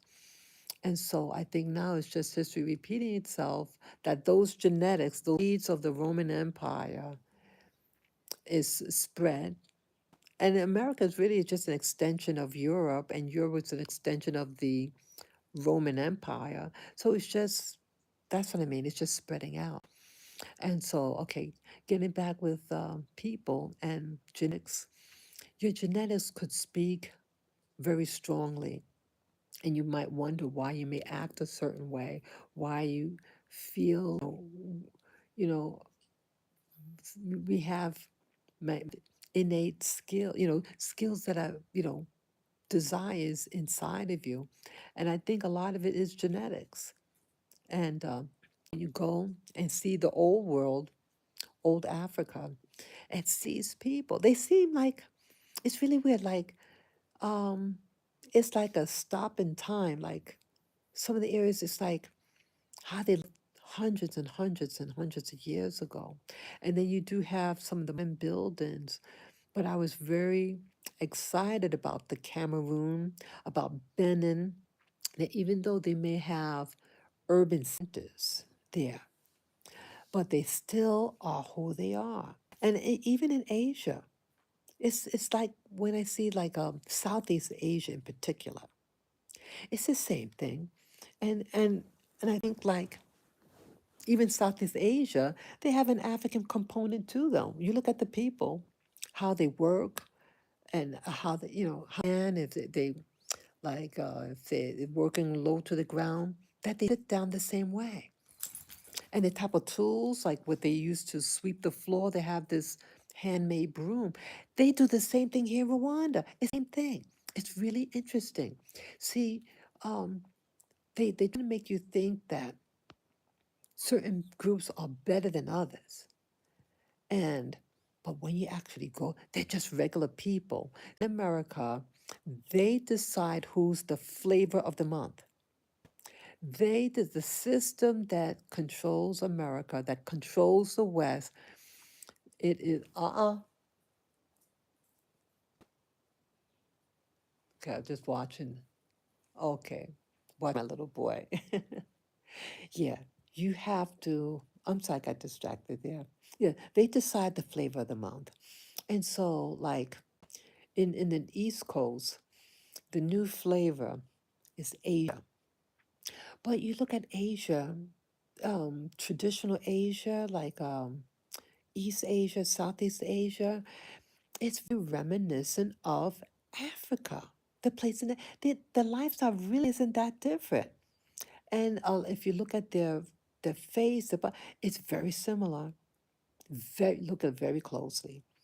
They look very similar to some African peoples.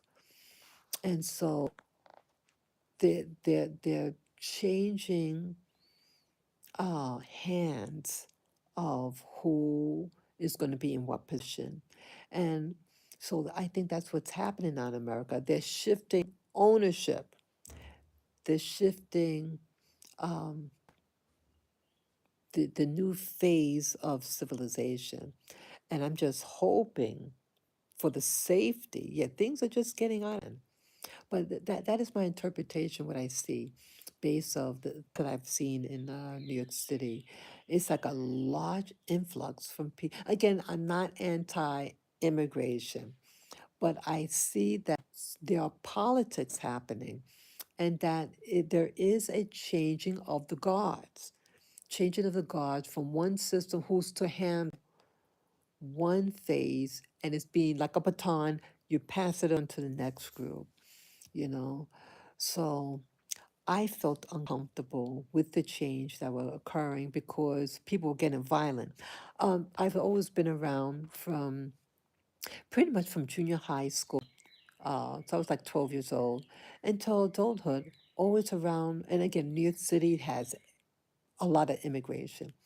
So I'm not against immigration, but there was a weaponization of immigration to topple over the old system and pushing in a new one and by force.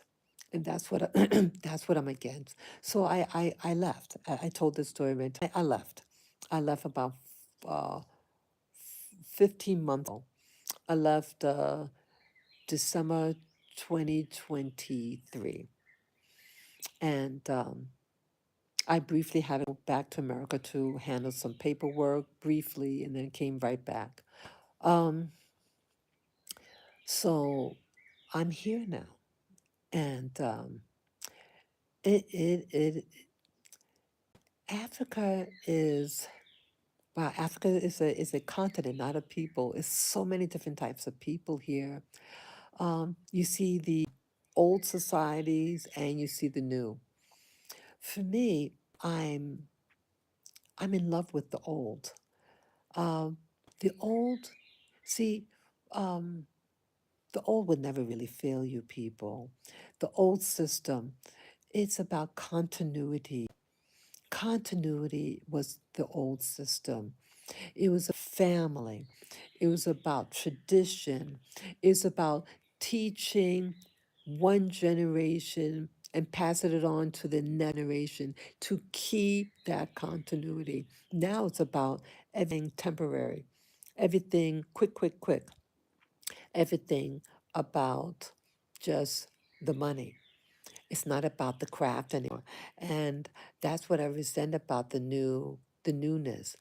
Even though you have technology, okay, technology is a tool, but it seems like technology now is about um, getting you in bondage, getting you stuck dependent, um, waiting. Like it's like you know if you don't have so you can't do anything. Just one thing shouldn't be that uh, influential. If you don't get one thing, it shouldn't stop the whole economy, but it is. Gasoline. Gas was about 100 plus years ago now. Gas, the automobile, and now they want to change it. They said, "Oh, we want to change from." Yeah, they had under Biden's administration, they put a mandate to make all vehicles electric, even though to make the electric car requires fuel to run those industries, those machines, and all that. Yeah, it's ridiculous. It's not about saving the planet. They want to take over the planet. That's their goal. And by any means necessary, they are collecting they're getting the money. Who knows what they're using that money for? I think they're using it for black ops. You know what else I think about? I know kind of wild. Um, like, remember a couple of years ago, I interviewed that gentleman, Tony Rodriguez. He claims he was part of the secret space super soldier program, the 20 year and back program. He claimed that he was part of that. And they said they already have, they call it a jump room. And they said that they can take people on planet Earth and they enter some room and it's a portal. It jumps you to other planets. I know it sounds wild. I know it sounds wild. But because I had experiences like a meditation session and I saw different locations. I don't know whether that what I saw was under the earth or up in space, some planetary thing, but it's some exotic place. And I'm thinking, I get that there might be some truth to it. And I have seen beings, also non-human beings, in my meditation session. No, I don't do drugs. I don't drink alcohol. I don't do kiwi. I'm not into that. I'm not into that lifestyle. Um, but the human mind is powerful, and you do have government agencies that study human consciousness. They have it, and they use it. And I'm thinking, hey, they might have some truth to some of these stories. 20 years and back program. So going on. So, oh yeah, so I'm thinking like it's a new phase, and I'm wondering whether, like, you notice recently, uh, Trump was talking about the golden fox. Wow, all these presidents, he's the only one talking about Fort Knox, but you had people outside the government was wondering, hey, is there gold in Fort Knox? Fort Knox is the place. It's like a safety, like a vault, a giant vault of the nation's gold that's stored there. Well, it'd be very interesting if it's gold there. But but remember, like in the like there's literature about the Anunnaki, and that the Anunnaki are the actual the Bible, that the little stories of you know of the heavens coming down to earth. And some people are the of some Sumer, their literature is ancient Iraq. They have this literature about these people visiting beings from other worlds, and they had a kingship here that lasted thousands and thousands and thousands of years. Well, they allegedly had opened up these gold mines in South Africa, and these gold mines are there still. They're like abandoned gold mines, but they're ancient. But people, we hear the birds out there. Beautiful, isn't it? Yeah, these gold mines, and that the people were genetically modified to interact with these beings from other worlds, and they were to be the slave class of people. And so I'm wondering, okay, so the literature says that they were to dig for gold for these beings, then the beings would take the gold. What if what's happening now in America, that arrival of these aliens? What was happening was like December and January, these orbs and what are called UAPs slash UFO, right?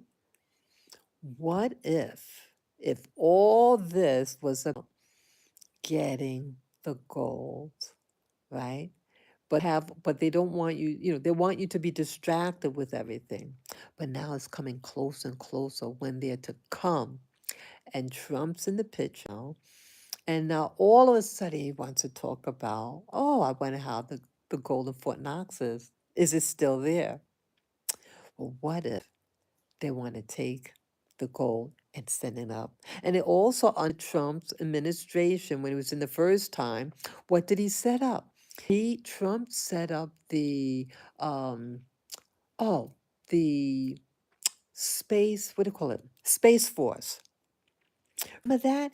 Trump initiated the Space Force with his the fifth. So now you have the Army, Navy, Air Force, Marine, now Air Force.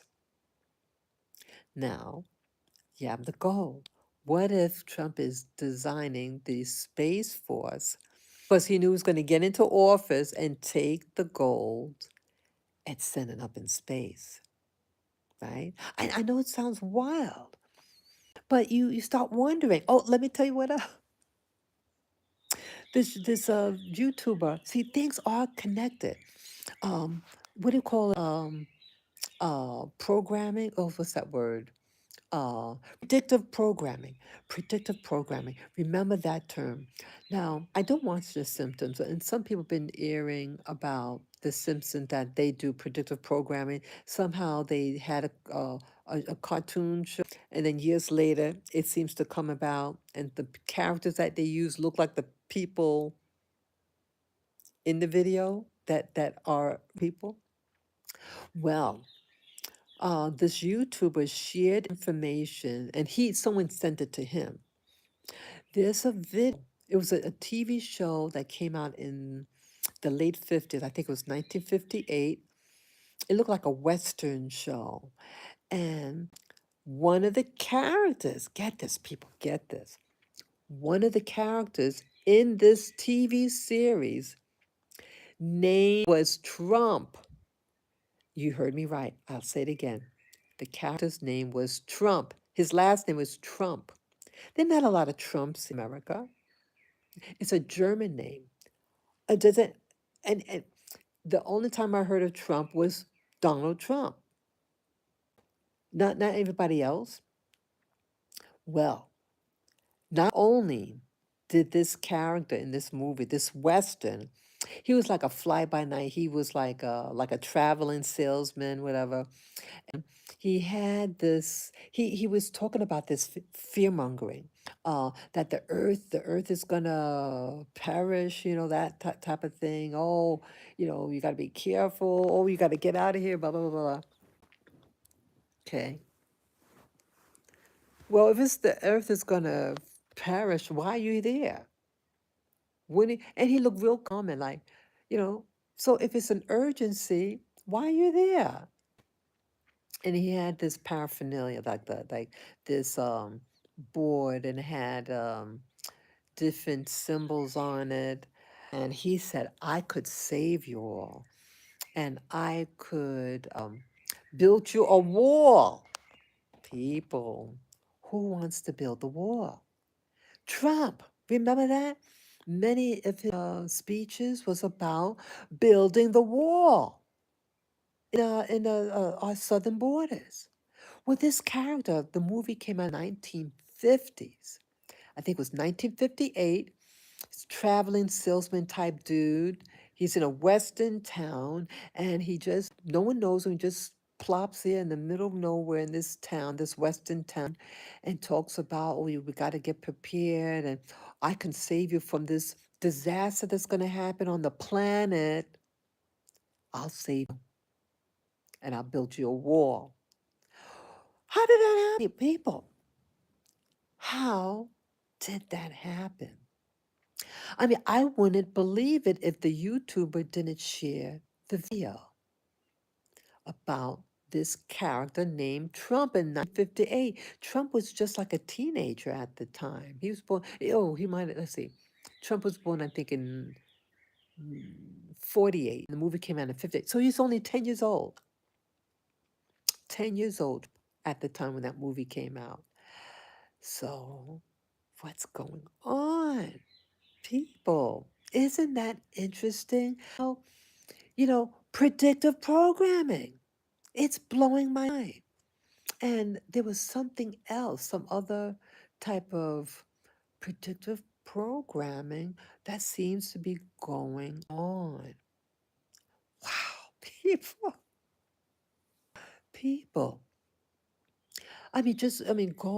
Go on YouTube. I get, oh God, I don't even know the name of the video. Well, I'll tell you the YouTuber who shared the video. Okay. Watch French Shot Blue. French Shot is spelled F as in Frank, R, A, N as in Nancy, C as in cat, H as in Harry, O T as in Tom, French Pearson, Pearson, Pierce. I'm sorry, Blue, Blue. His name is Franchot Blue. I mean, Franchot Pearson is his name, but the channel name is Franchot Blue, Blue, that he aired recently about Trump, and he talks about he shared about the movie, and he showed a clip of the. Someone shared him the clip, and then he shared it on his channel.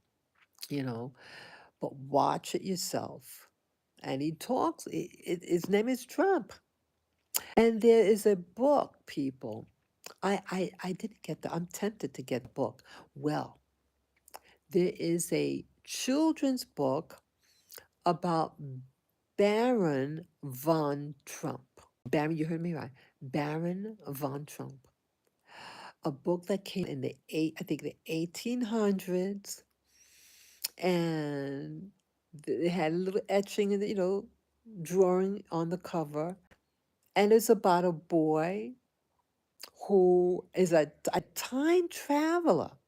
People, a time traveler. Well, President Trump has a son, and his son's name is Barron. And if Trump used his real, in that culture, um, Trump's father was a German, well, of German ancestry. He might be a first generation American. Donald Trump's father might have been a first generation born American, but his family is from Germany and his mom is Britain. Yeah. And the book is about the travels, time travel, if I remember right. Forgive me if I'm wrong, but I believe it's the story, the journeys of this little boy traveling, and I think he was traveling through time. Well, did you know that President Trump's uncle on his father's side was a famous, he was a scientist, and he's the longest tenured, or, he worked at a university, and he was there the longest of everybody ever. And he went to, what's his name? What's his name now? Tesla. Nikola Tesla, the famous scientist who was to formulate and promote free energy. Free energy. Well, they got him. Yeah, he died penniless. Well, when he died, allegedly, President Trump's uncle confiscated the notes of Tesla. And it was about time travel. He talked about, the Tesla experimented with possibly time travel and free energy. And then the book on Baron von Trump, about a little boy, the journey of a little boy going to time. It's too coincidental, people. And maybe that they could alter realities once he had access to, allegedly have access to time travel. Can set up maybe in these time travels, these books and stuff, promote yourself, promote your child. Yeah, I think Baron Trump, Trump did, his youngest kid. You notice with the new election with President Trump, that they try to get his son more visibility. Yeah, you don't think that was for a reason? Well, they're gonna usher him somewhere. They're gonna, excuse me. They want you to see his face. They want you to get used to seeing him, because he's going to be amazing. I perceive, and I wonder whether he's going to be used in some very, very, very high profile leadership ability. Leadership ability, yes. And do you think it's a coincidence how tall it is? What's this, about 6'6" or 6'11"? Yeah, people. Yeah, it's a reason. It's a reason for everything, about everything they should. And you notice something else. I noticed something else. You know who else is not promoting their children? Elon Musk. Elon Musk has a little child. He has children. Why is he getting his 2, 3-year-old there in the Oval Office? Shouldn't he be with his mama? Why he put a little boy in the middle of everything? But he brings him everywhere.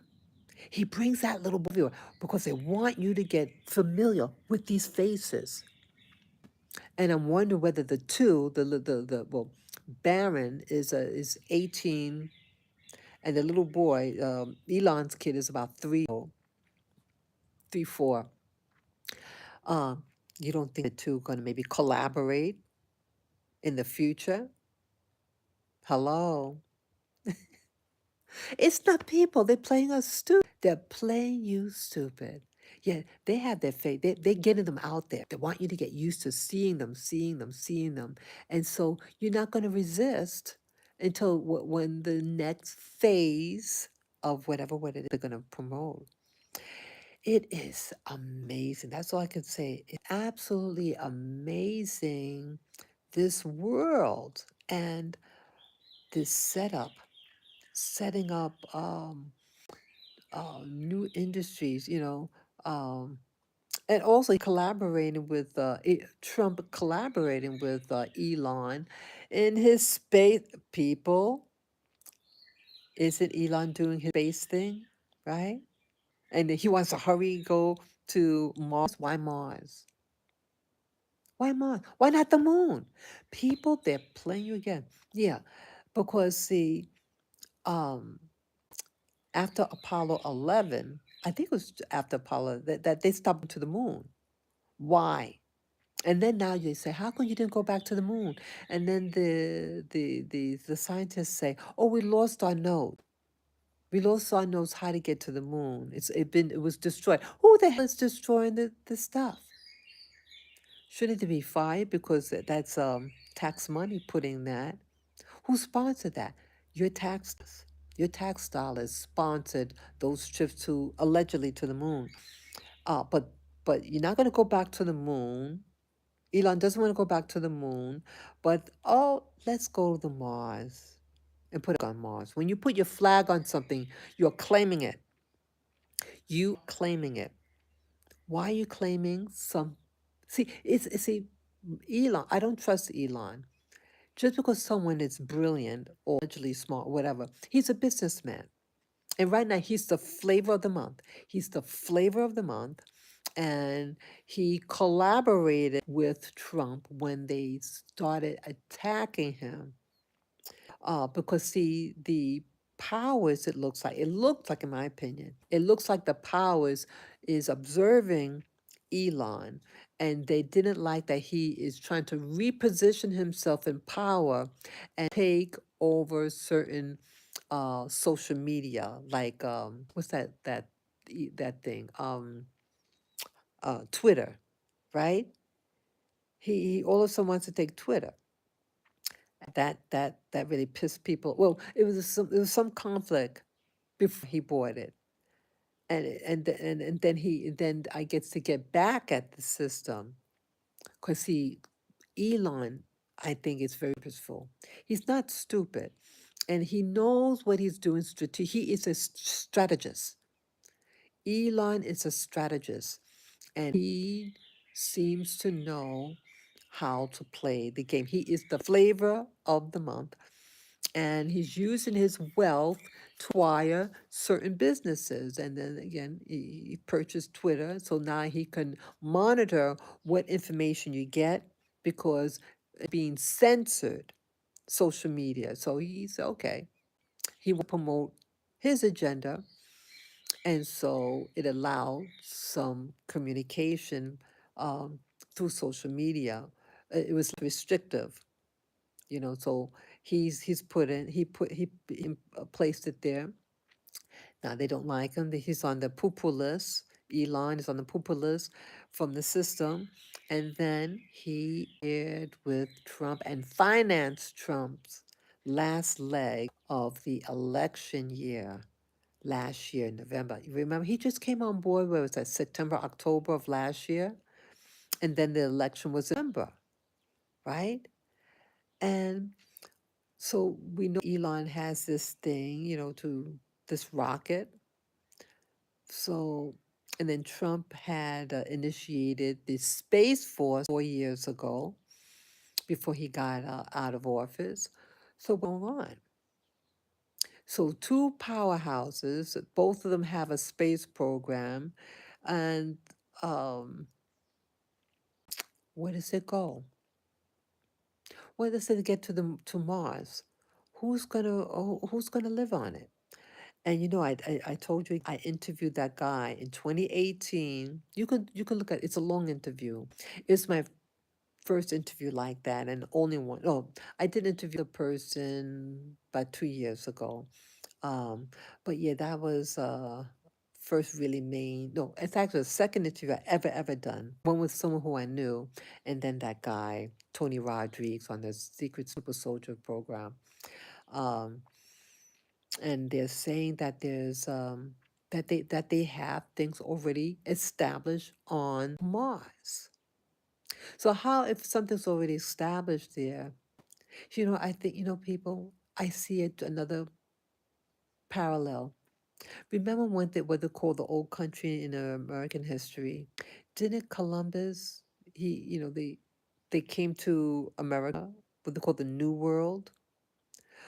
Isn't it the same thing? You had civilizations already in the Americas, and then you had a European, and then they come and say, hey, he made a contract agreement. Columbus made a contract agreement with um, the royal family of Spain, and he says in his journals, Columbus says in his journals are available. You go to the library, and get a copy of his journals, and they translate it. And he said in his journal, the translated version, that 10% of any wealth generated in the Americas will be his and his descendants. His and his descendants. Yeah. So, was he financing? And who was Columbus? Columbus was a Jew, but he was what they call a oh converse in order to live, because there was persecution of um, Jews and Islam. Yeah, so both faith system, because it was the Catholic Church persecuting everybody, and anyone who wouldn't submit to Catholicism were oppressed. And in Spain at that time, you had the Moors, generally Islamic, and then you had the Jewish population. Both of them, both groups, Jews and Islam, were kicked out of Spain and other areas, I believe. I think other countries, but probably um, it was Spain. But Portugal, I think, kicked them out also. Where did they go to? And this all happened in 1492. What happened in 1492? Well, Columbus sailed the ocean, right?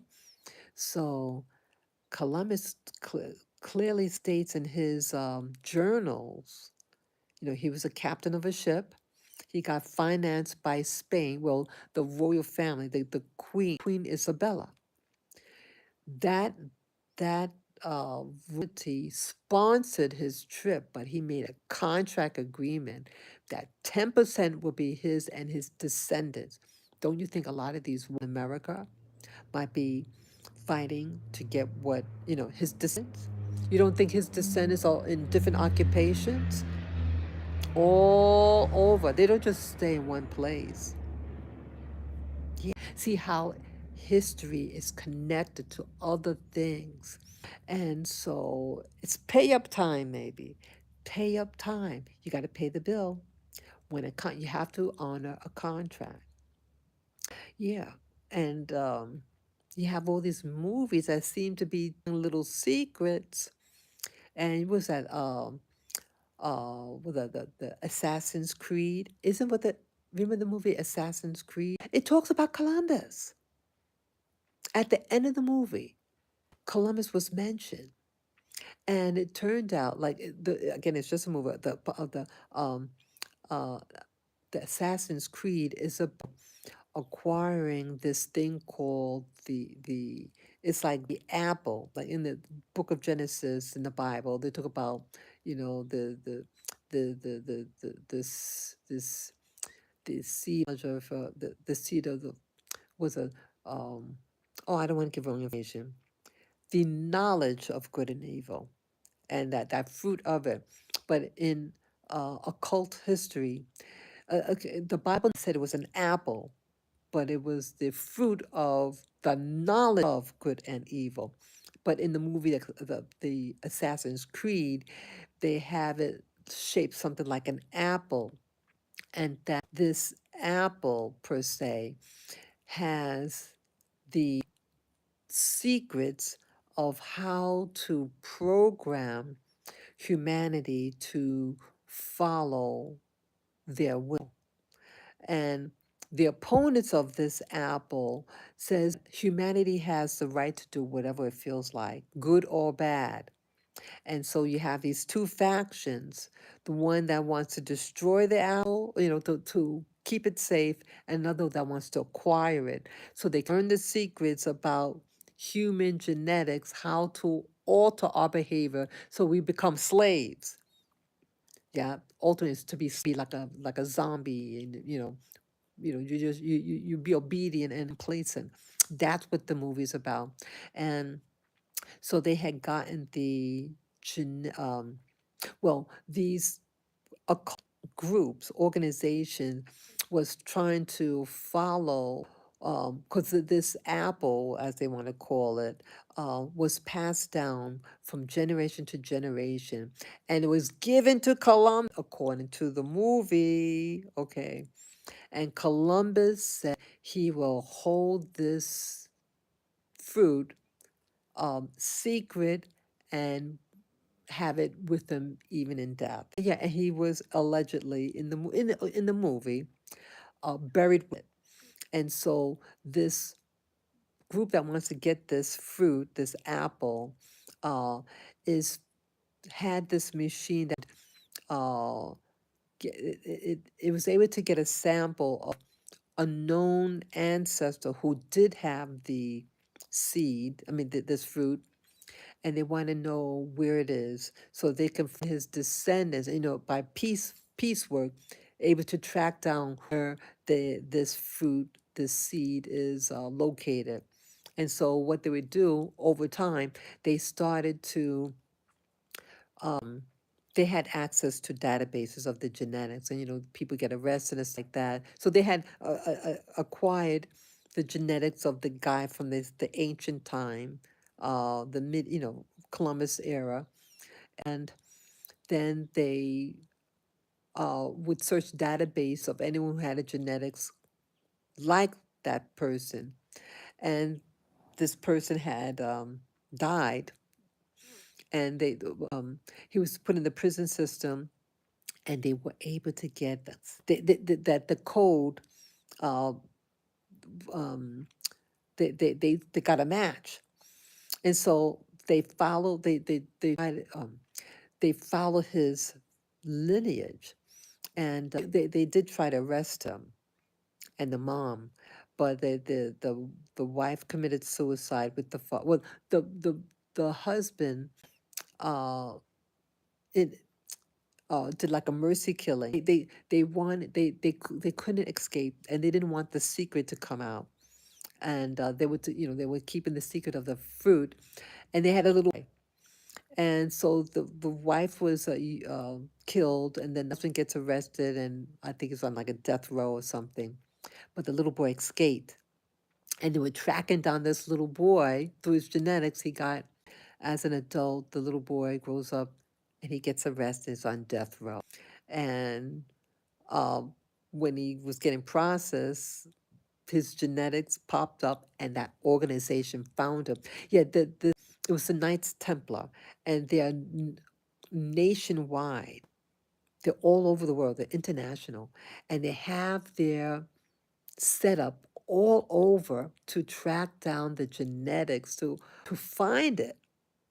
And they found him, and then they captured him. The little boy, now a man, and he was on death row, and they were there in the room when he was going to get the youth, get whacked off in the jail, um, and then they acquired his body, and they brought him to Spain. Spain. They brought him to Spain, and they reanimated his body. It's a fantastic movie. I I just so connected with that. I mean, it is a violent movie, and it's weird. Like I don't like physical violence, but it's something about that movie and information I find fascinating. And I feel that it's telling us something, a secret. And wondering how I'm connected with that secret. I am also part of genetically um, from the Iberian Peninsula. And that's on my father's, most on my father's. But it also turned out my mother also has a snippet of it. But again, with the transatlantic slave trade, Spain and Portugal had access to, they had their ships, you know, they have relations with the women, right? So things like that happen, you know. But on my father's side, it was a post-slavery. My great grandfather was from Portugal, but my mother has genetics, according to the genetic test that I gave that she had taken. We both took it. It has a small remnant in her genes also. So I just speculate because she was on a French island, her people on a French island. So I just presume early in the slave trade that they had union with these women early on, and then whatever island you were shipped to, let's say she was pregnant on the ship, got pregnant while on the ship coming aboard. That can happen, and that's all that I speculate that could have been, right? Because again, the island that they were on, that they landed on, was French dominated, heavily so. But you know, history is history. Or I should say her story. Her story is really compelling, and I wish to start teaching her story in schools. Okay, yeah, her story has a lot of information. It'll explain a lot of things. Why do certain things? Why certain things in history happen? In my opinion, that's just my opinion. So either way, so again, it's about genetics and frequency, secrets, and things that are passed down. And so even a movie like Assassin's Creed and about the protecting of the secrets, uh, Columbus having a secret agreement. Well, not a really secret. I mean, it's in his journal, so and that's public information. But either way, secrets are made, contracts are made, I should say, contracts are made, and they are secret from the masses. And maybe some of them, hey, that gold, 10%, Columbus said, and Columbus was a member of this religious organization that has a lot of power, and maybe these it's time to collect. That's all I'm saying. So things happen for a reason, and so I don't think it's a coincidence. Elon having a space thing and Trump organizing, setting up 4 years ago Space Force, and then you have that movie about Trump from the 1958 that he's gonna, about the end of the world, but he's gonna save you by building a wall for you, and then Trump's son called Baron Trump. Coincidentally, there's a book called The Adventures of Baron von Trump. And the etching in the book looks like the modern day Baron. And Trump is now pushing His kid, the election, when he was getting inaugurated, he made sure his son was there, but the son wasn't really at the, well, no, no, the little boy was there. Trump was there when he got elected the first time, but then he, but it was limited, you know. But now he's old. He's now, sorry, my batteries are running low, but he's now, they allow him to interact more. And did you see that Barron was talking to Hillary Clinton? Did you see that? He walks over to her and leans over and talks to her, whispers something in her ear, and walks away. I'm wondering what he said to her. Yeah, it's secrets. Wouldn't you want to have known what he said? And now also Elon's little boy, about 3 or 4 years of age, is now, you see him in the talks. Why is a little boy in a talks? Important conversation. Because they're grooming them. Real people of power, real men of power, groom their children for greatness. And so I say this again in connection with the videos I've been watching on West Africa. People brought skills. These blacks of yesterday, of Africa, we had history, we had skills, we had community, we had medicine, we had all these things. We had the arts. I mentioned earlier my father started out as an artist. And a lot of these people in West Africa, you have some who are artisans. There were sculptures. Some of them to music. And you notice in America, there's a strong music interest with the Black community. Well, a lot of West Africans have strong, strong music and singing ancestries back. But you might take the African out of Africa, but you don't take the African out of the person. It's in you. And it's about genetic memories. And some things are being activated. And so that's all I'm saying. The human genetics are being activated. A lot of things are happening all at once in modern world. Certain things are being turned on and certain things are being turned off. So I'm just saying now, okay, embrace you. Things are going to happen regardless. Whatever was going to happen will happen. Take care of yourself. Love yourself. Get connected to your roots. Okay, I'm here in Rwanda. My genetics is not here in Rwanda, not really. I have maybe, of my DNA said maybe under 4% in Central Africa, but it's small. My African genetics are West Africa. And my watching the programs and how people are just, you know, are taught their craft from father to son. And then you also have the women too, and women's traditions. And it forms community. Right now in America, and probably other places in the Americas, there's a lot of things happening. And I say, hey, if you don't like what your country is doing, and I love America, but I don't love what's happening to the people. But I'm just saying, keep your humanity in all what I say. I know I'm long-winded in everything. Keep your humanity. Keep your children close to you. Start training your children. Read to your children. Do things to your children. You don't have to have a lot of money to take on the park or read a good book.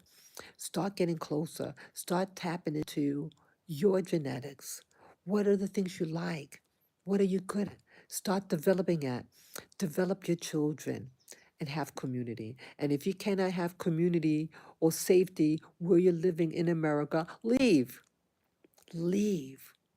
There are countries like Cameroon.